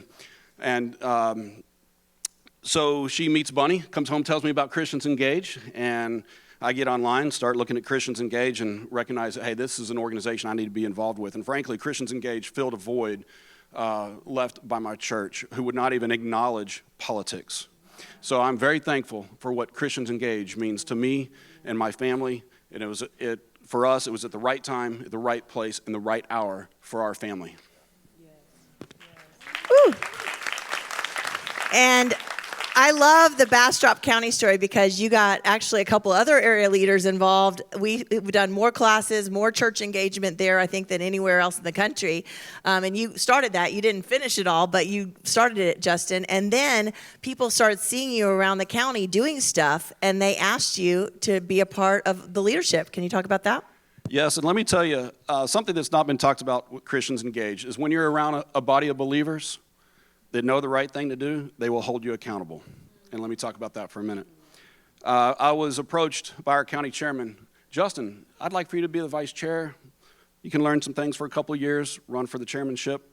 And I really think this would be a good opportunity. My flesh and blood wanted to say no.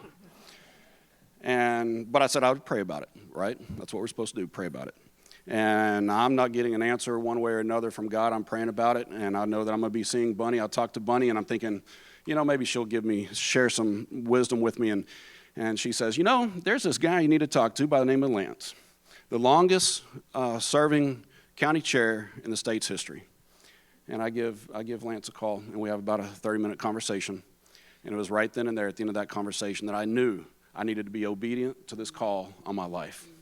And I was very thankful for Christians Engage and what all of you mean to me, because we're all sitting here connected through Christians Engaged. It's awesome. So he's the vice chairman of Bastrop County Political Party. It's awesome. Susan, wow.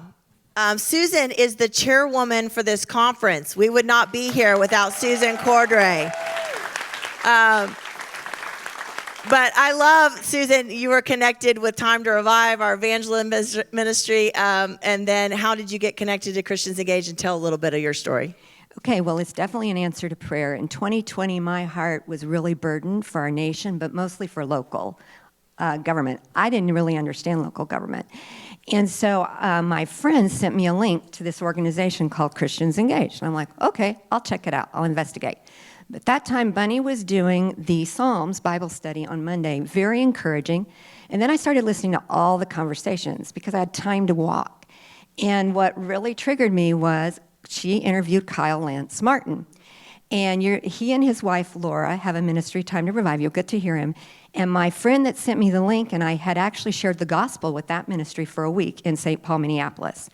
So I was hooked because I knew the heart. When I took the On-Ramp to Civic Engagement class, Christians Engaged spends a whole segment telling you as a believer, it is your obligation to share the gospel. That is the heart of this ministry. It's not the politics, it's to share the gospel, because that's what really changes people.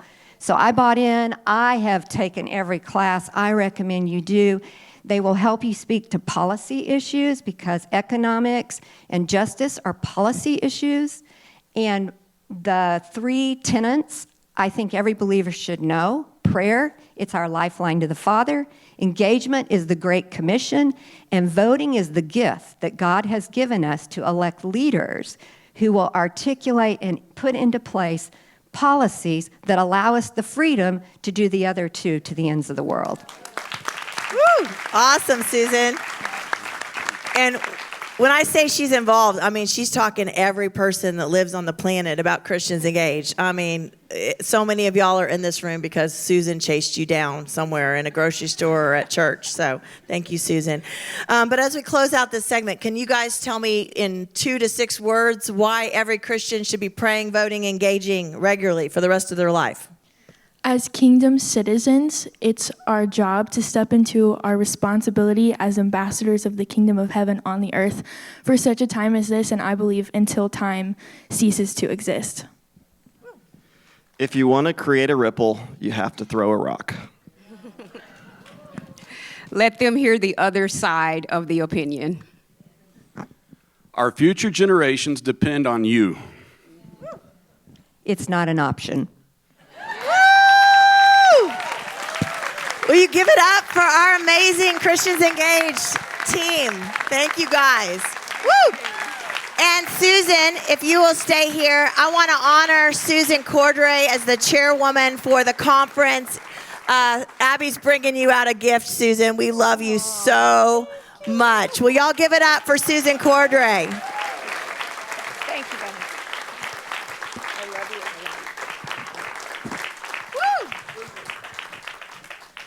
I also am going to do a surprise little honoring for just a second, so y'all bear with me. We typically give a foundation award for Christians Engaged and a volunteer year award for the ministry every year.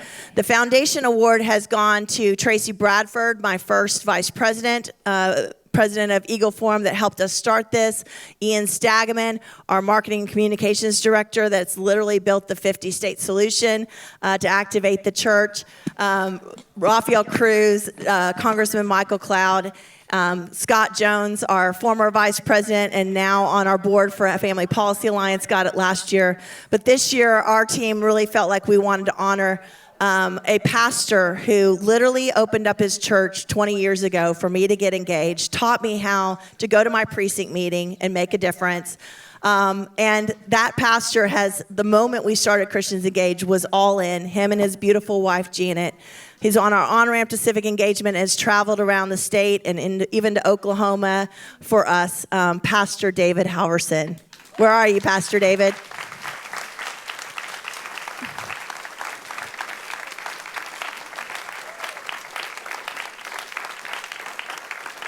Woohoo! Thank you. Woo! We love you. He's heading to Africa, so we couldn't honor him at our private event tonight, so we wanted to surprise him with that. Right down Yeah, the pray hall. for him as he goes to Africa. 4:30 Thank you so right. much. We're going to continue the program.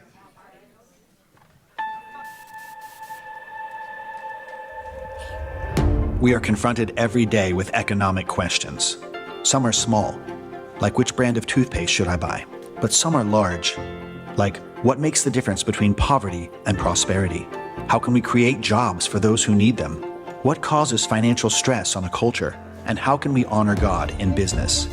These questions are extremely important because whenever a culture abandons biblical principles in this area, people suffer. As Christians, we know we are called to love our neighbors, but how do we do that through economics? What does the Bible say about money, businesses, resources, and wealth? To discover God's blueprint for a healthy economy, join us here at Christians Engaged for Biblical Economics Answers for Difficult Days.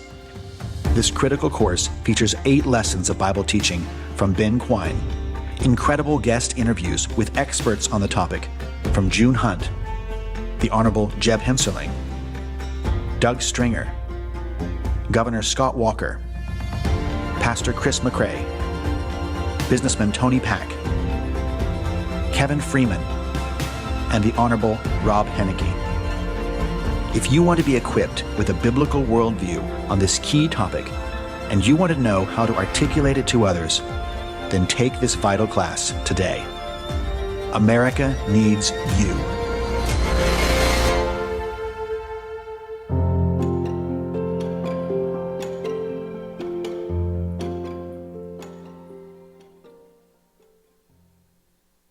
Jonathan Saenz is the president of Texas Values, a nonprofit group dedicated to preserving and advancing a culture of family values in the state of Texas.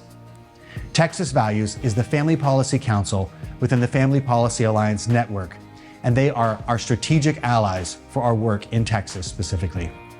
They do extensive work in Austin and empowering Christians to advocate for pro-family, pro-life, and pro-religious liberty in the Lone Star State. Prior to leading Texas Values, Jonathan headed the First Liberty Institute offices at the Texas Capitol in Austin.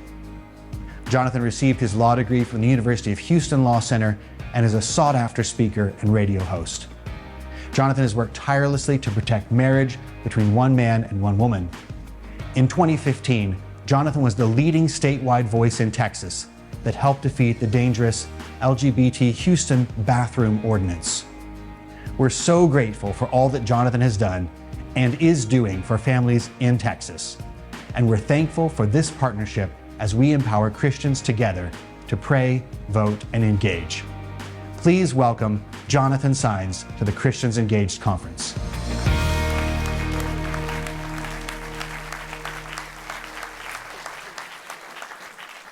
Good morning. How's everybody doing?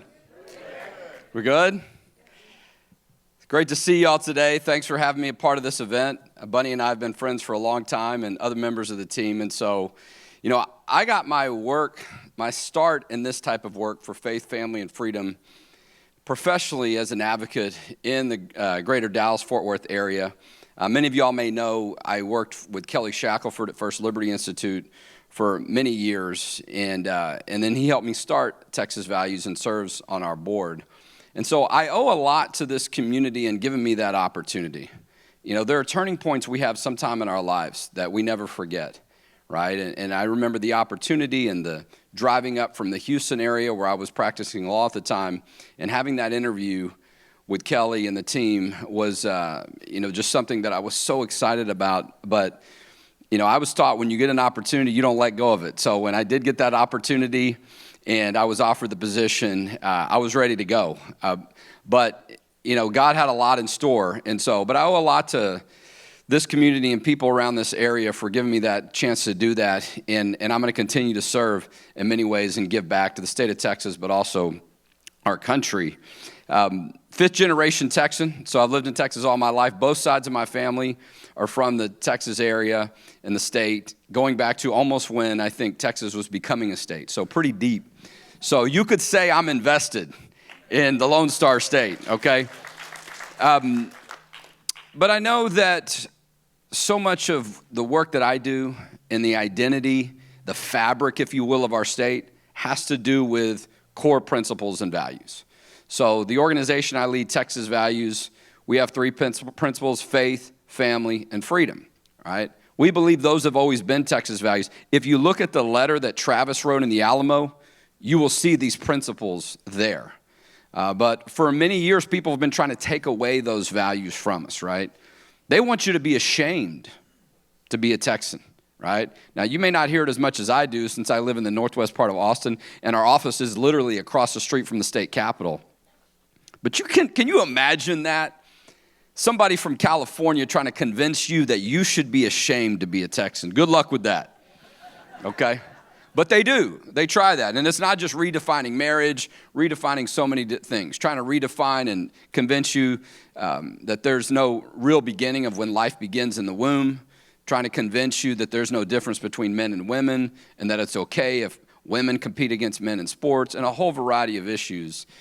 So I've dedicated my life to being involved in this work and really giving you an opportunity to be a voice. So a lot of the work I do primarily in my organization is focused on what happens at the state capitol, but we also get involved in local issues as well. And a phrase that I hear all the time at the Capitol is government belongs to those who show up. All right? I want to make sure you hear that. Government belongs to those who show up. All right? You're here today. You care about these issues. But we have some major things in front of us. We have a major election coming up. We have a legislative session coming up in January, right? That's why our office is across the street from the state capitol. We're the only faith, family, and freedom and pro-life organization that works on all those issues that has someone at the Capitol every day of the legislative session. That's 140 days. Sometimes it goes longer. Sometimes there's a special session, and there's more than 140 days. But that's what you have to have, because sadly, a lot of times the work we're involved in these issues, it's perception, right? There's a school board meeting. One side brings 100 people, the other side brings one. You're like, well, I guess that's kind of how this issue is, right? You can imagine in Austin, a lot of times folks that disagree with our values, there's sort of, many of them live around that area. It's easier for them to get over the Capitol. Some of our people, not as much, right? That perception can matter a lot. Considering the theme of this event and organization, pray, vote, engage, I am not a pastor, but I do know a little bit about the Bible, and that fills me up all the time in the Word. So one of my favorite scriptures passed on to me from one of my mentors, Matthew Staver, who gave me my first internship in this career, because Kelly already had his interns that time when I was in school, Shackelford. So I went to Matt Staver, and he gave me my first opportunity while I was in law school to do some of this work. And in his book, at the beginning of his book, Faith and Freedom, there's a scripture verse from Proverbs 18:17. And what it says is, he who presents his case first seems right until someone steps forth to challenge him.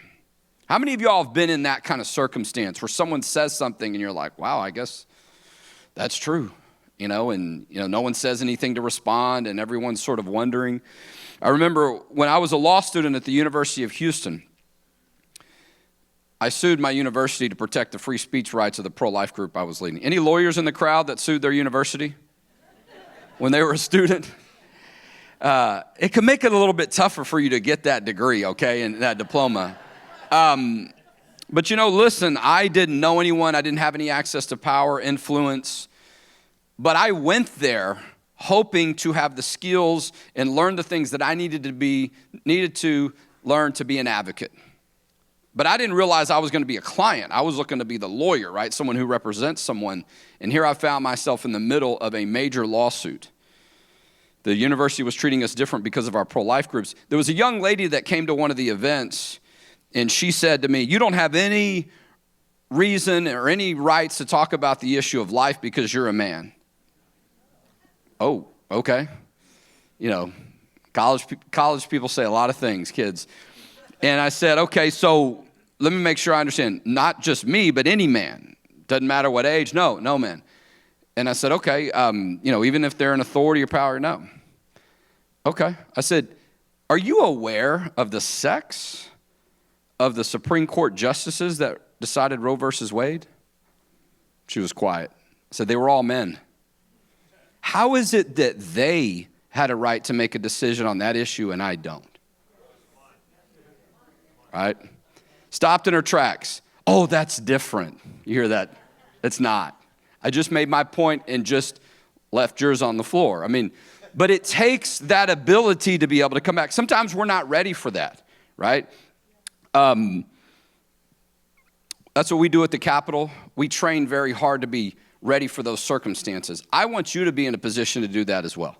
We have a new project, an educational program coming out called Texas Values University. It's not brick and mortar. It may be someday, but at this point, it's really an online program along the lines of what you see with On-Ramp for Civic Engagement and Rick Green with some of the series that he does through Patriot Academy. As a matter of fact, Rick Green is working with us. You're going to get religious freedom teaching from Kelly Shackelford and Hiram Sasser and myself about the Supreme Court, but also about state laws. Do you know that after the 2021 session, the government can never close a church for any reason, period, okay? So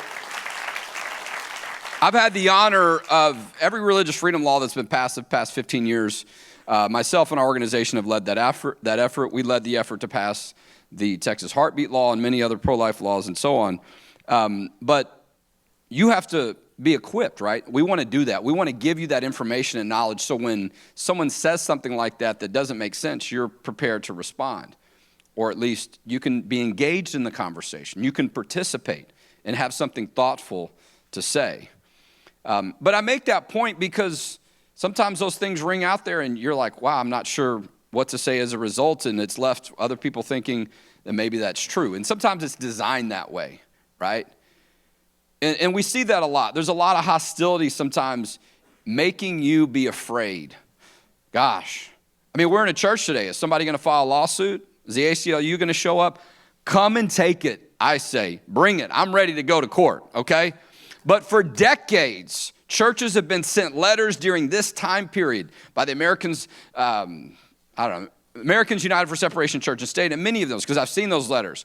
And what happens? The pastors get nervous and they don't say anything just to tell you there's an election. It's not true. We have a document. It's simply called Churches and Elections. I think it's part of the handout here. It's at our table. You can see the different things. There's so many freedoms that churches have, right? To have a candidate forum. I'm a part of one of them on October 15th. Prestonwood's having a huge candidate forum for Collin and Denton County candidates. Love to see y'all there. You invite everybody up, let them talk about their different views, and then go from there. The pastor can talk about what he believes that you should look at the Bible and decide which candidates to vote for, that you absolutely should vote, and the Bible commands you to do that. But there's so much of an element of fear. And they've been working on us for a long time. And I just want to tell y'all something. One of the reasons I'm involved in this work is certainly because of Kelly Shackelford and other people that are tremendous leaders, but Jay Sekulow planted that original seed in me. Okay, when I heard his radio show, right? Everybody heard that show? It's a weekly, daily radio show. And Joe, and you know, he talks really fast, right? Jay Sekulow's just going. We need lawyers. You need to go to law school. And I heard, and I was like, I'm going. I don't know how I'm going to get there. Nobody in my family's ever been to law school. No one's got, graduate degrees in my family or whatever, but I'm going to figure it out with the Lord's guidance. But Jay Sekulow was working on a U.S. Supreme Court case, all right? And it was a very simple case in an airport having free speech rights. They were trying to take away rights and treat Christians differently. And he got to the Supreme Court and he asked a lawyer from the other side, why are y'all still fighting on this? This issue is very simple. It's already established law. And the guy told him point blank, because we and my client don't think Christians will fight back. That's the mindset. They take advantage of us so many times because we self-censor and because of our nature, right? We are loving and kind, and sometimes we turn the other cheek, but they will use that against us. So as we enter into one of the most important elections, less than 40 days away, and we get into that legislative session coming up in January, I want you to remember that. They're counting on you to be afraid and self-censor. Don't let them win. How many times does it say in the Bible to not be fearful? Be not afraid. It's one of the most common, if not one of the most phrases you'll see in all of the Bible. All right? We have an important role to play in society, in elections. All right? This is our state. This is our community. And is there anyone more powerful than a Christian that is going to be motivated and filled up by the Lord? I mean, think about it. We believe in miracles, the God of miracles. What are we worried about with the ACLU and some of these other people? You have a responsibility with your neighbors, in your church, wherever you are. An election in my area in Cedar Park was decided by 4 votes a couple years ago. Do not think it cannot happen. All right? You have a tremendous responsibilities. We have some of the greatest freedoms we've ever had. Don't just celebrate the victories. Go out there and use the freedom. And if anybody comes at you, give me a call. We got your back. God bless y'all, and God bless Texas. All right.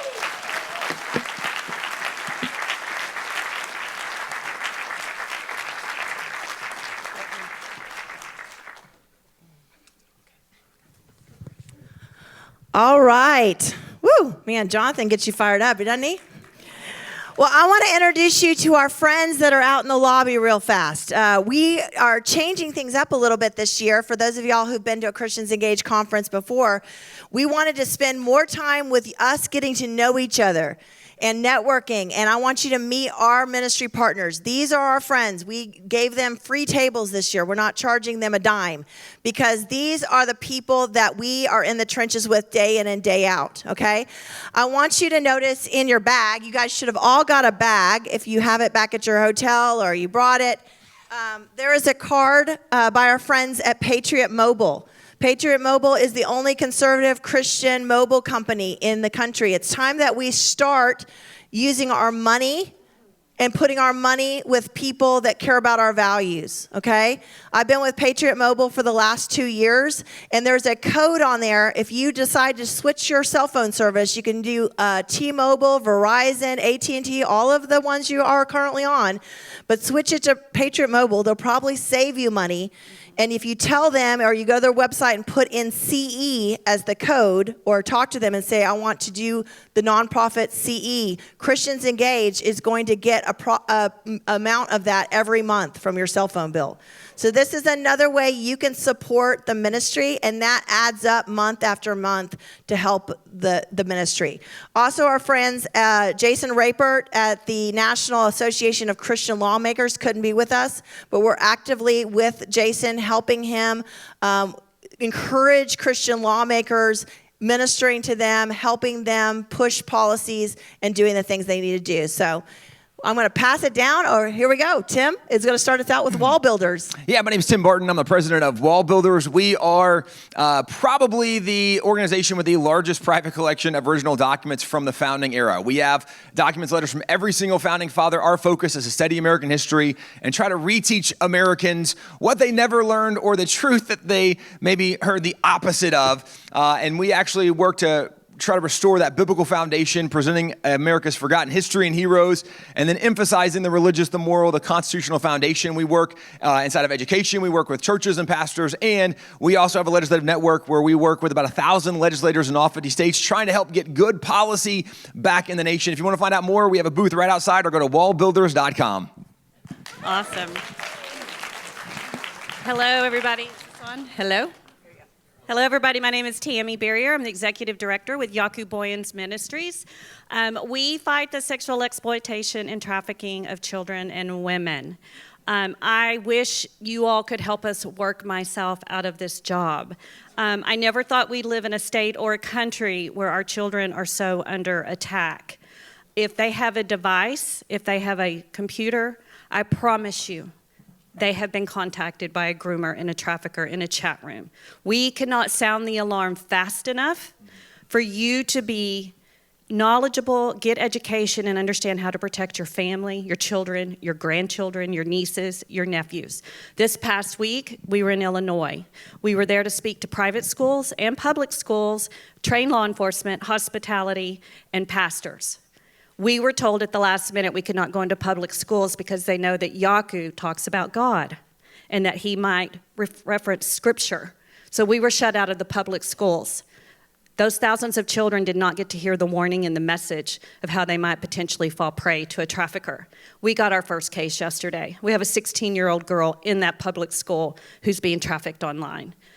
That school district kept that child from getting help, and thousands of others. So we have a community guide out front that will teach you everything you need to know. And please know we are here as a resource and an organization, and we cannot thank Christians Engaged enough for supporting us. We love what they're doing, and your vote does matter. You need to know what these elected officials are actually voting for. So thank you so much. I'm Don Stroud, Director of Strategic Operations for iVoterGuide.com. We'll evaluate over 13,000 candidates this year. We have some of our staff here who pulled away from their computer screen to be present and have some FaceTime with y'all. But we have voter guides in all 50 states. And in Texas, we'll be publishing our voter guide around October 11th. So a lot coming up. Somewhere in this country, there's a widow with 2 mites and the faith of a mustard seed who gave $10 to put this packet of door hangers in your swag bag to help you have an impact in your community. To find like-minded voters, put this on their homes or on their cars to distribute so that they can go to iVoterGuide.com, learn more about their candidates, and vote wisely. I would encourage each one of you, if you haven't already, to sign up online with iVoterGuide.com. You can go to, you can sign up out here or sign up online with a QR code to get notified when we do have the voter guide ready for your state, and it'll be a personalized ballot based on your voting address. So take advantage of the resources we have to be able to utilize and take the information you've learned here to really have an impact. And we appreciate our partnership with the Christians Engaged and also Texas Values and many other organizations that are present. Thank you. I'm Don Spack with First Liberty, and First Liberty is led by Kelly Shackelford, and we are the largest nonprofit legal organization in the nation dedicated only to defending religious liberty. And why is our focus so narrow? Well, Christ calls us all to be a light in the darkness. But what if that light is not allowed to shine? And so our job at First Liberty is to defend that light and to keep it shining brightly for every church, every ministry, and every person of faith in the nation, including guys like Joe Kennedy. Hi, my name is Jackson. I'm with a ministry called Time to Revive. Our mission statement is to equip the saints for the return of Christ. When Bunny was up here last night, she said that America needs saving, and the church is the only thing that can save it. It's true, America is at a crossroads. There's confusion, there's division, there's a lack of hope, and the only thing that can heal the heart of this nation is the gospel of Jesus Christ. But someone has to share it. And only 3% of the church right now is actively sharing the gospel. So that's where Time to Revive steps in. We partner with churches all over the United States, equipping and empowering their congregations to actually get outside of the church walls, to engage their communities, to share the gospel with their communities, to disciple their communities. We're also in 94 countries. We have a Revive School that walks people through a 2-year program from Genesis to Revelation, highlighting where the Messiah is in each book of the Bible, intensifying their passion and their love for the Lord so that it spills out off of them onto the people around them. So this nation is at a place where they desperately need the gospel, and we cannot be a church that's idle. When Christ returns, we have to actively go out and share the gospel to a nation that desperately needs it. So thank you. We'll be out front. Nicole and I would love to share more about our ministry, and if you'd like to be equipped on how to share the gospel with these tools, the Bible and the band, we'd love to walk you through that as well. Thank you so much. Howdy, I am Dylan Jeremiah of Family Policy Alliance. I'm very excited to be here, coming in town from Washington, D.C. But Family Policy Alliance, we help protect families by organizing, empowering, and educating parents, families, and members of the social conservative movement.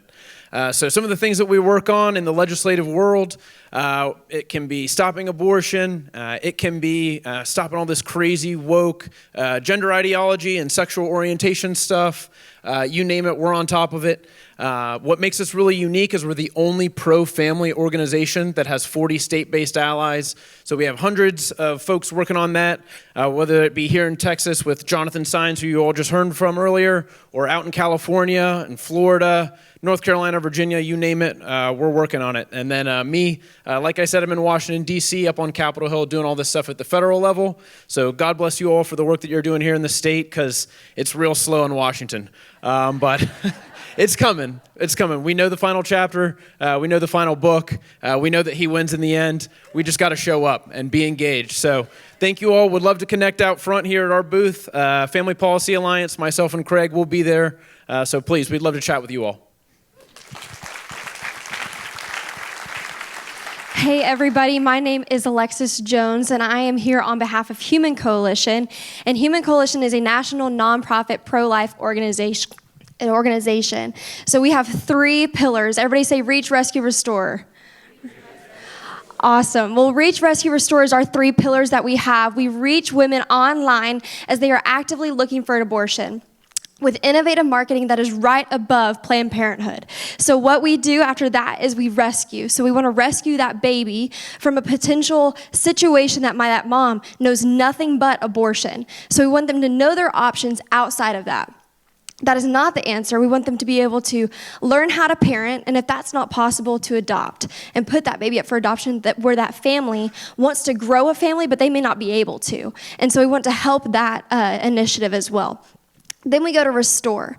Restore is where we have our continuum of care program, where we have maternal assistance and where social workers do what social workers do. They do what social workers do, and they walk alongside those each moms or families that need that curated plan to make it work. And so one of the things that we'd have is our 76% of the women that we have would love to parent if their situation was different. And so where our mission comes in is we want to make mission and that abortion unthinkable and unnecessary. And so we come alongside and we make that situation unthinkable and unnecessary. So we'll be right out in the lobby. Me and Madison are out there. We have a raffle, so we would love for y'all to come by and see what that looks like. And we look forward to talking to you soon. Thank you.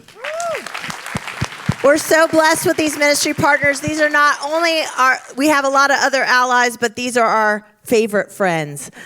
So we wanted you to know them. We want spend time with them this afternoon.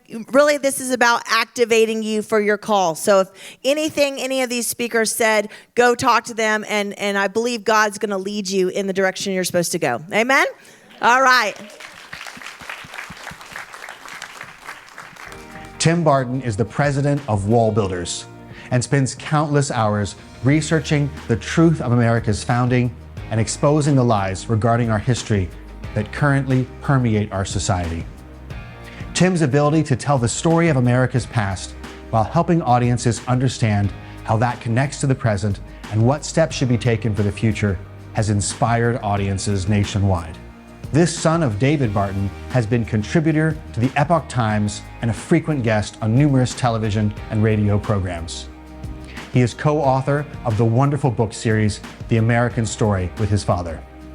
We here at Christians Engaged love the Bartons, and we are thrilled to have Tim Barton with us today. Welcome, Tim Barton.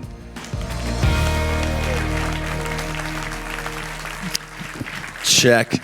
Well, it is my pleasure to be with you. I want to tell some stories of American history. I want to help connect some dots on what we can do in culture and encourage and challenge a little bit. I want to start with a letter from John Adams in 1813. He was writing to, at that point, one of his, again, friends, Thomas Jefferson, and he was reminding him of what they had done nearly 40 years earlier in kind of the Revolution founding era. And he's looking back and says, man, remember when we were together early on? And it was hard. There was so much disagreement. We were coming from so many different places. He said, we found common ground. We pulled this thing off. Well, part of what he wrote in the letter where they found common ground, he said, the general principles on which the fathers achieved independence were the general principles of Christianity.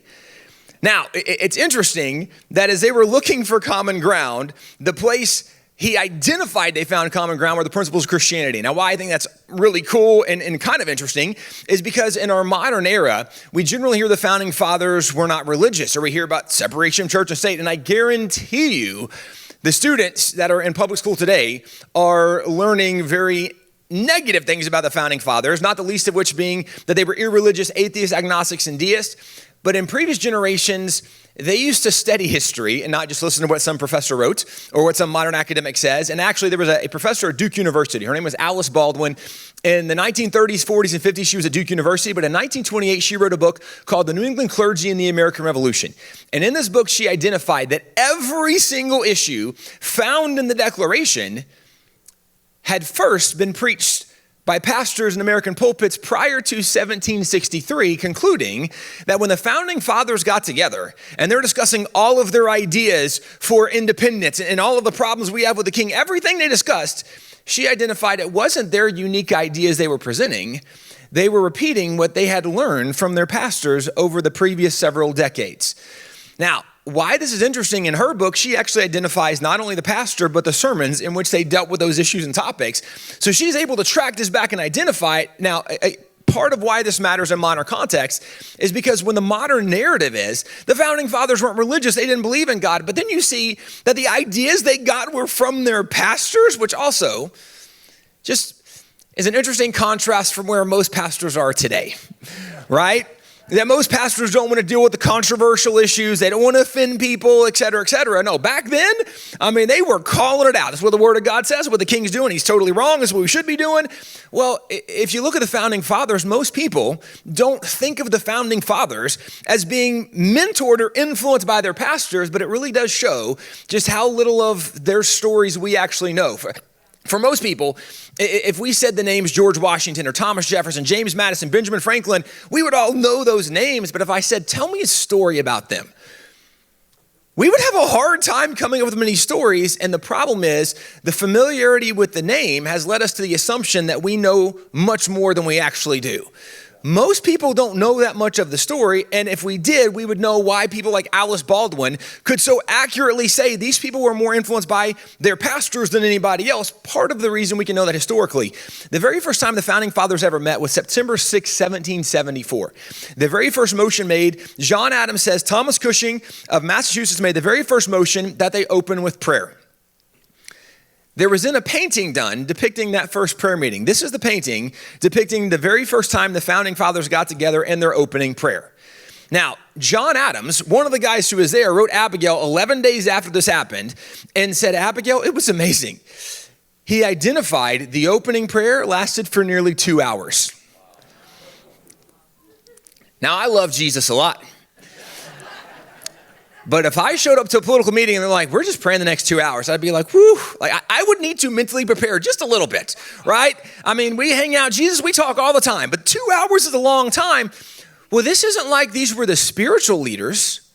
These were the political leaders, but this is how significant their faith was. In fact, one of the things that happened during that 2 hours of prayer is it was suggested they should read from the Bible. And so they opened up the Book of Common Prayer, which was an Anglican prayer book written back in the mid-1600s. And in it, it would have prescribed verses ascribed for every single day, and it would get you through the Bible in a year. Well, there were 4 chapters ascribed for them that day. And John Adams writes to Abigail, says, Abigail, you got to read what we read. He said, of the verse, he said, one of them, he says, it was as if God himself had ordained that passage to be read. One of the other founding fathers wrote that that passage was accidentally extremely applicable to their situation. That God really spoke to us. Well, here's part of the letter he wrote to Abigail. He said, I must beg you to read that psalm, read the 35th psalm to your friends, read it to your father. Her father was the Reverend John Smith, the pastor of their home church. And so John Adams saying, Abigail, everybody needs to read this. Well, what is Psalm 35? Psalm 35 is one of the psalms David wrote while he's running from King Saul. And he cries out to God and says, God, I've done nothing. And yet he seeks my destruction. Lord, you rise up, be my shield, my buckler, my strong right arm. On he goes for more than 30 verses. And the founding fathers, when they read this, they're like, this is us. This is so us right now. We are David and the British are Saul. Well, it's probably also worth noting that they had found out that morning that the night before, the British had surrounded Boston Harbor and their ships had begun cannonading and destroying the homes in Boston. And so maybe that actually even makes more sense why somebody's like, hey, I think we should pray. Let's talk to God about this. But then as they're praying and they read the Bible and they're like, Psalm 35, this is amazing. Well, it doesn't stop there because John Adams then writes Abigail another letter and he tells her what else Congress did. Now, this is one of the first moves Congress makes. He says, we've appointed a continental fast.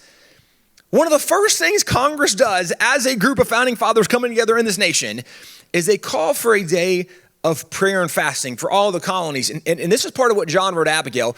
He said, millions to be upon their knees at once before their great creator, imploring his forgiveness and blessing, his smile on American council and arms. Now, when John Adams says millions are to be upon their knees at once, there's only about 3 million colonists. So John Adams is like, everybody's going to pray. We're all going to, that's probably naively ambitious, right? I don't know that every American prayed, but this also says something about what they viewed of the culture and Christianity at that time. That if there's a call to pray, well, of course, we all know God, we're all going to pray. This is something that Congress did. This wasn't the first, the only, or the last time. When you look at these calls to prayer, by the time you get to 1815, there had been more than 1,400 official government prayer proclamations done by governors, by presidents, or by Congress. Now, this is one of the favorite stats I like to point to when somebody says, oh, the founding fathers weren't religious, or separation of church and state, whatever it is. I just wanted to say, okay, if they weren't religious, why did they pray all the time? Right? Because, I mean, let's logically think through this. If you're an atheist, you believe there is no God. If you're an agnostic, you say, I'm not really sure if there's a God. If you're a deist, you say there is a God, but he doesn't get involved in the world. If you're an atheist, agnostic, or deist, you know what you're never doing?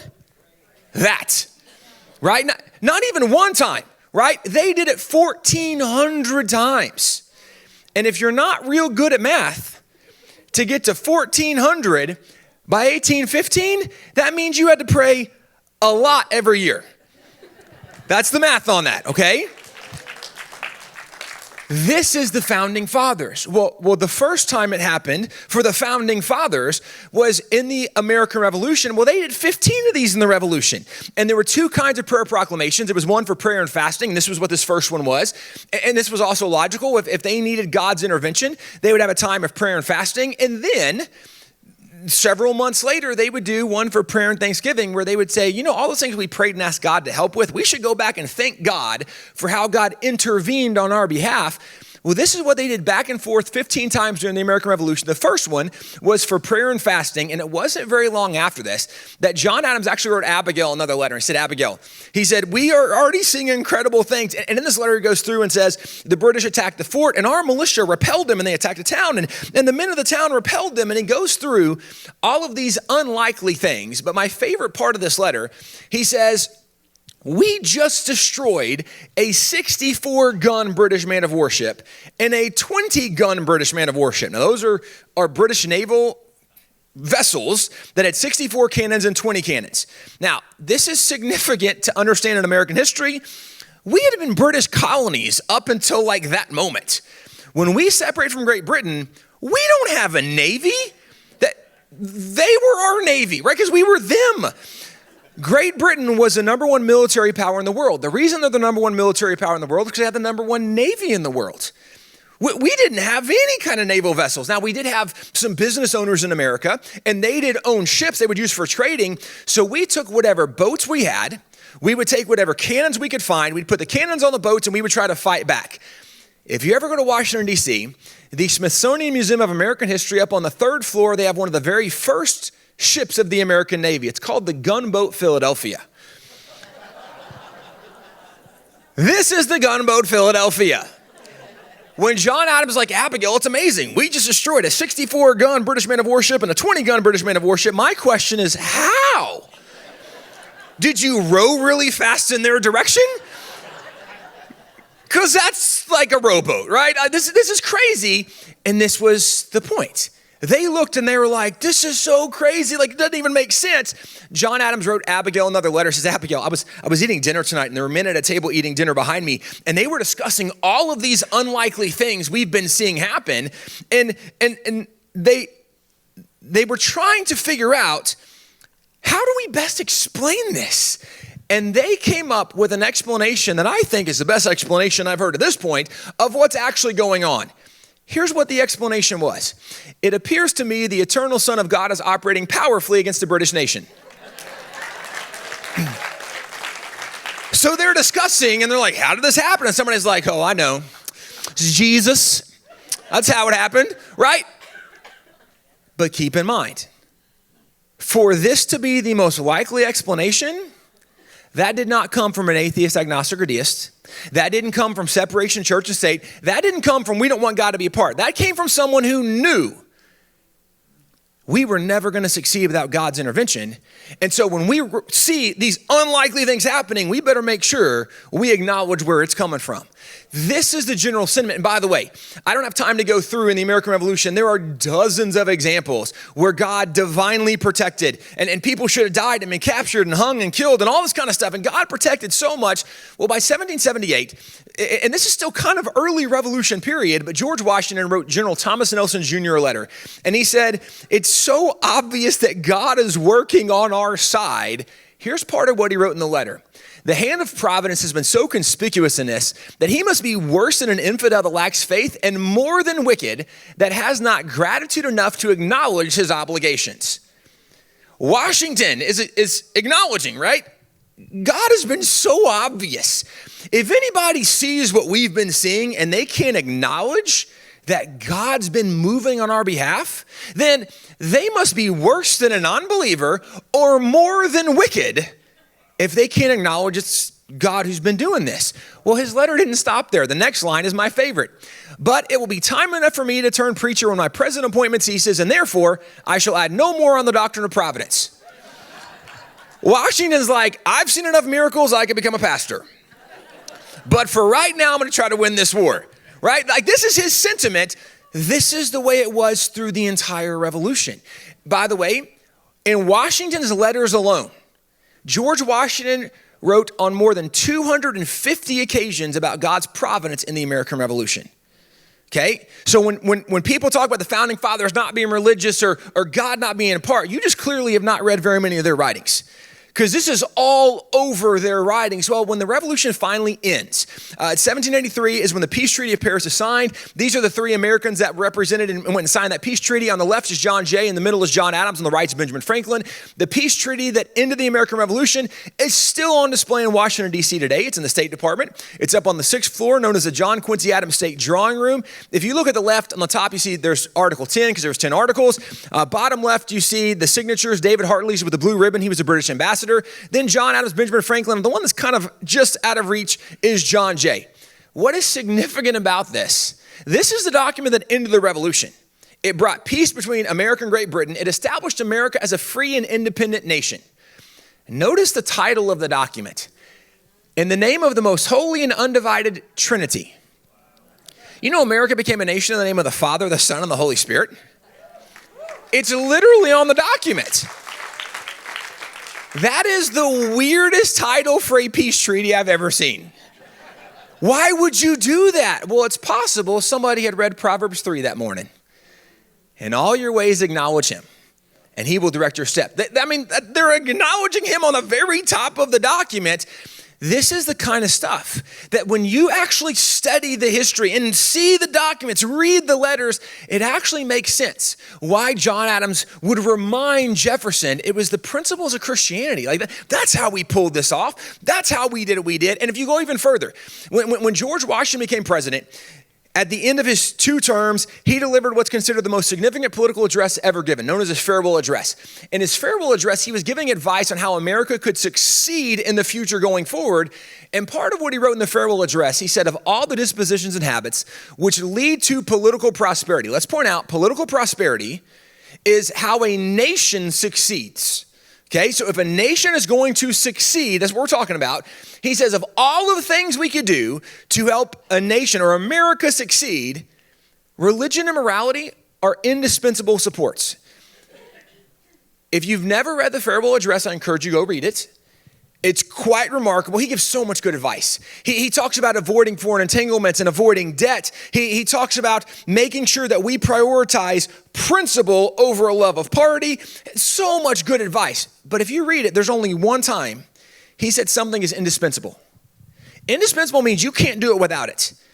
The only thing he said was indispensable was religion and morality. Now, religion and morality, also to be very clear, if you go back and study the founders' writings, anytime they talk about religion in this kind of context, they're talking about Christianity. This wasn't ambiguous. They were very clear. It's Christianity. Morality were the morals outlined in the Bible.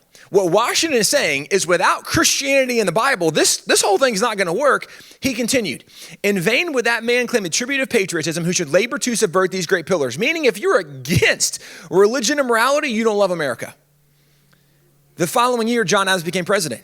John Adams, the next year, wrote a letter to the militia of Massachusetts, and the letter is great. It's like 4 paragraphs, or maybe even 3. It's not very long, very easy to read, and the whole thing is brilliant.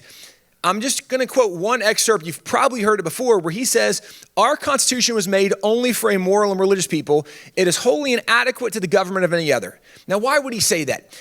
Our Constitution was built on the premise of giving freedom to people. But freedom only works if you have a moral people. If you give freedom to immoral people, it looks like Chicago every weekend, which is not good, right? Freedom only works when you have a religious and moral people. Religious is Christianity, moral is the Bible. Freedom only works when you have people that are grounded in the principles of Christianity, right, outlined in the Bible. That is what allows freedom to function and operate. And this is the way America was built. It's the reason the Bible was the #1 textbook used in schools. The Bible was always a part. Faith was always a part of our foundation. It really wasn't until the 1960s when the U.S. Supreme Court took a totally different approach without historic precedent. And you can actually go back and read their decisions. The Engle versus Vitale decision, they made this decision, they say, without any historic precedent. Well, what decision did they make? They said it was no longer constitutional for students to pray at school. Without historic precedent, they said. We have no thing we're basing this on except we shouldn't do this. And they're the ones that really popularized the phrase separation of church and state. The following year, you had a dual decision. It was Abington, Shimp, and Murray Curlett, where the U.S. Supreme Court said, yeah, no more Bible in school either. And ironically, when the Supreme Court delivered this decision, in their written decision, they actually quoted a psychologist as part of the reason they had to remove the Bible, and their reason was about how dangerous the Bible was. Let me read you part of this decision. If portions of the New Testament were read without explanation, they could be and had been psychologically harmful to the child. So if a student were to read the Bible and there wasn't a pastor there to explain it to him, it might cause brain damage. Now, this is stupid on lots of levels. But let me start with the easy one. They said the New Testament might impact kids. I feel like you might not be familiar with the other part. Because if there's anything that's going to traumatize kids, it's not in the new part, right? I mean, let's be clear about this. This was the bias. And yet, when you read their decision, the reason they said it might traumatize kids, the 2 things they cite were Jesus might be offensive to those that don't believe in Jesus. And the second thing they said is the Bible and the New Testament also talks about the terrors of hell, and we wouldn't want children to be terrorized of hell. And I was like, I do. Like, yeah, nobody should want to go there. You should think that's a scary place. Right. You don't want to do that. Jesus and hell was the reason they said no more Bible in schools, and this laid a foundation for the change. By the way, this was the beginning. Over the next several decades, the Supreme Court made a lot of these crazy decisions. In fact, in 1971, they were dealing, the Lemon v. Kurtzman decision, they were dealing with the question of how do we know then what's even constitutional and what's not? Because if the Bible and prayer aren't constitutional, what else can we do? And from this Lemon v. Kurtzman decision, they came up with what was known as the Lemon test. And the Lemon test was a 3-pronged decision, but the essence of the Lemon test was that if you are doing any religious activity, it's only constitutional if you are doing that activity for a primarily secular purpose. What? you can only be religious if it's not for religious reasons. Then why would I want to do that? But this was their argument. In fact, they began passing decision after decision that way. It wasn't literally until just a couple of years ago, largely because we had a former president who appointed several new justices. We had a new makeup of the Supreme Court, and they found this really cool old document called the Constitution. And they read it, and they were like, hey, that's not what this says.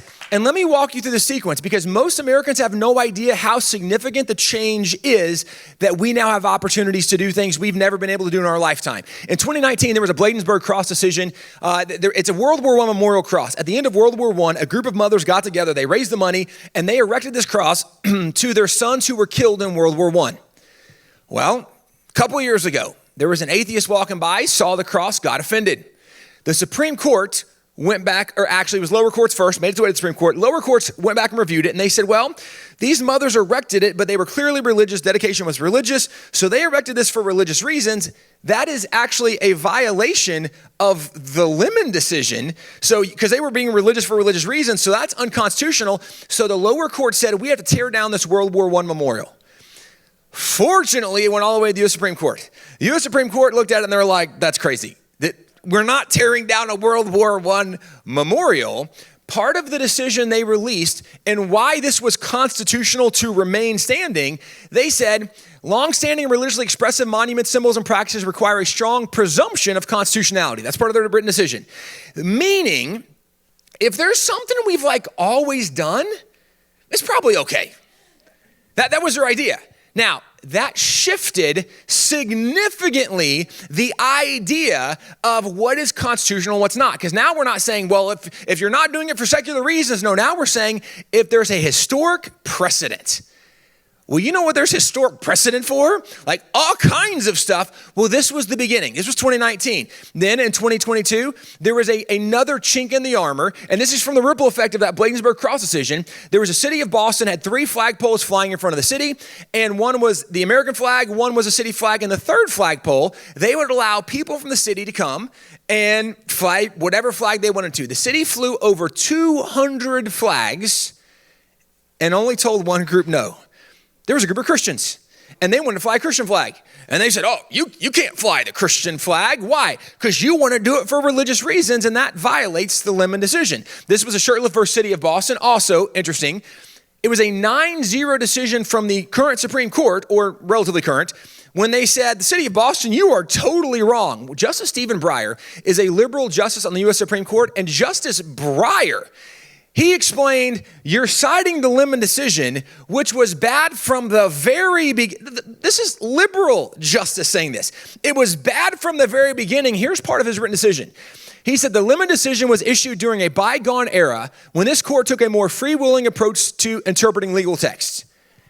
He concluded that era is now over, saying we're not doing that anymore. Well, the straw that broke the camel's back, you already know the story. Our friends over at First Liberty, as they had this case, right? You don't need the details of Coach Joe because you've already heard it. Hopefully you'll see the movie in about a month.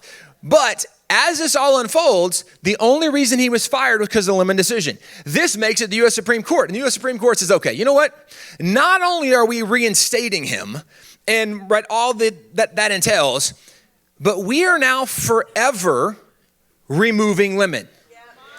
Forever. Why does that matter? Not just for the good news of hey, no. If you go back and study for the last 51 years leading into this, approximately 7,300 times, federal courts had used Lemon to stop religious activity, to say it was unconstitutional. Okay, well, if Lemon's now overturned, you know what that means? There's 7,300 opportunities to restore religious faith in America. So what do we do now? Well, one of the things the Bible tells us, in Proverbs it says that a wise man attacks the city of the mighty and tears down the stronghold. What does that mean? It means a wise man actually plays a little offense. If all we do, and we have been so bad as conservatives and Christians about this for decades, if all you do is play defense, all you do is lose more slowly. At some point, you got to get the ball and go the other direction. There's never been more or better opportunities than right now. Now, First Liberty is the one that actually had all three of those decisions. They had all three of those cases, and they have a website called Restoring Faith in America. Would highly encourage you to check out that website because they outline where are areas we can push back and restore some of these things that's lost. But let me just walk you through a couple really quick as we wrap this up before lunch.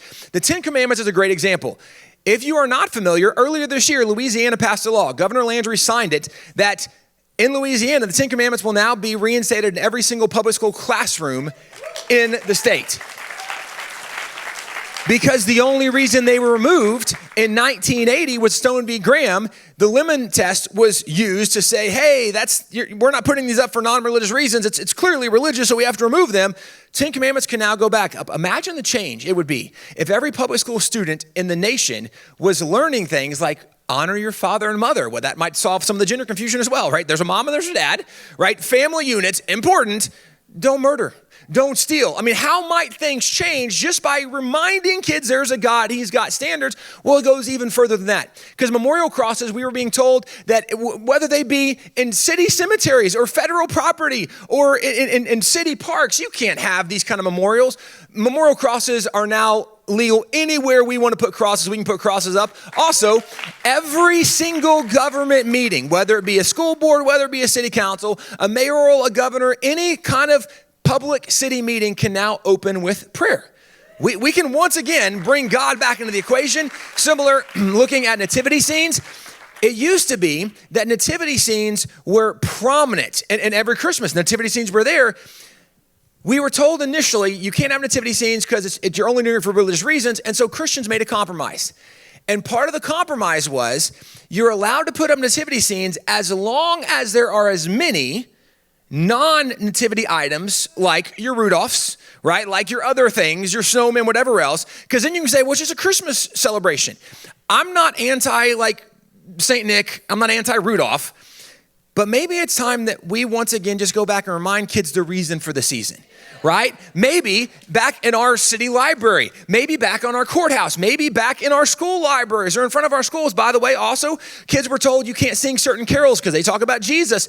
You're allowed to sing carols that talk about Jesus because he's actually the reason for the season. That's what Christmas is all about. Those are now legal again. The same thing within God We Trust displays that can go up, and actually a lot of counties, a lot of states have already done this, started embracing this and working to get this done in all 50 states.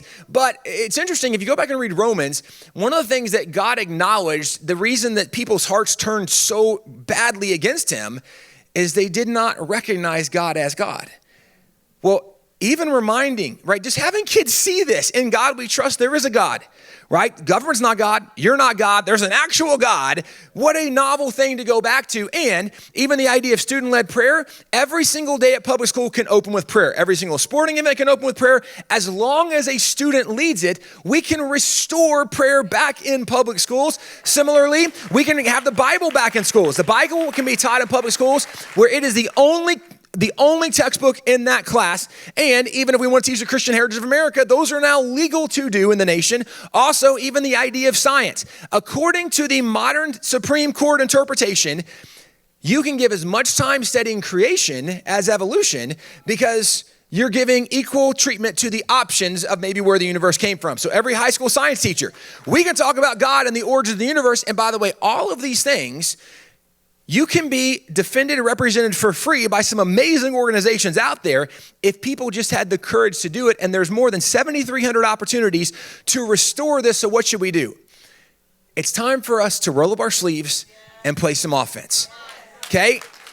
As Christians, we've been praying for the days we are now living in. We've been praying for these days.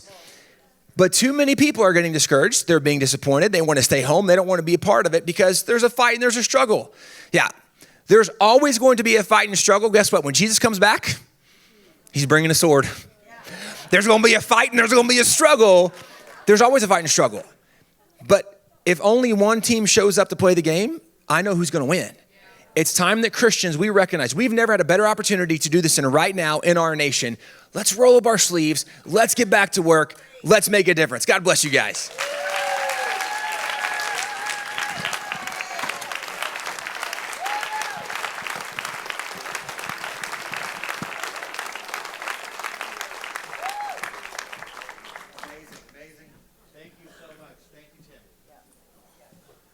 Amazing. Thank you all so much. Wow. Tim Barton, huh? Praise the Lord. And praise God for what he's doing in our country today through our bold leaders like Coach Kennedy, like First Liberty. We're about to go on a lunch break here. I've got a couple quick announcements for us. So lunch will be between now and 2 o'clock. So we've got some amazing food trucks right out here outside these doors. You're welcome to go there. Please check them out. Our VIP guests, you should have a ticket, meal ticket, right on the back of your name tag. So you definitely want to use that. We've got a lot of seating here at the church. There's tables at the back of this room and elsewhere. There is a special seating spot for VIP guests in Fellowship Hall 1 if you'd like to use that. Of course, you're welcome to leave the campus and get your own lunch, but we would encourage you to come back as quickly as possible because you have a lot of activities going on during lunchtime, including book signings.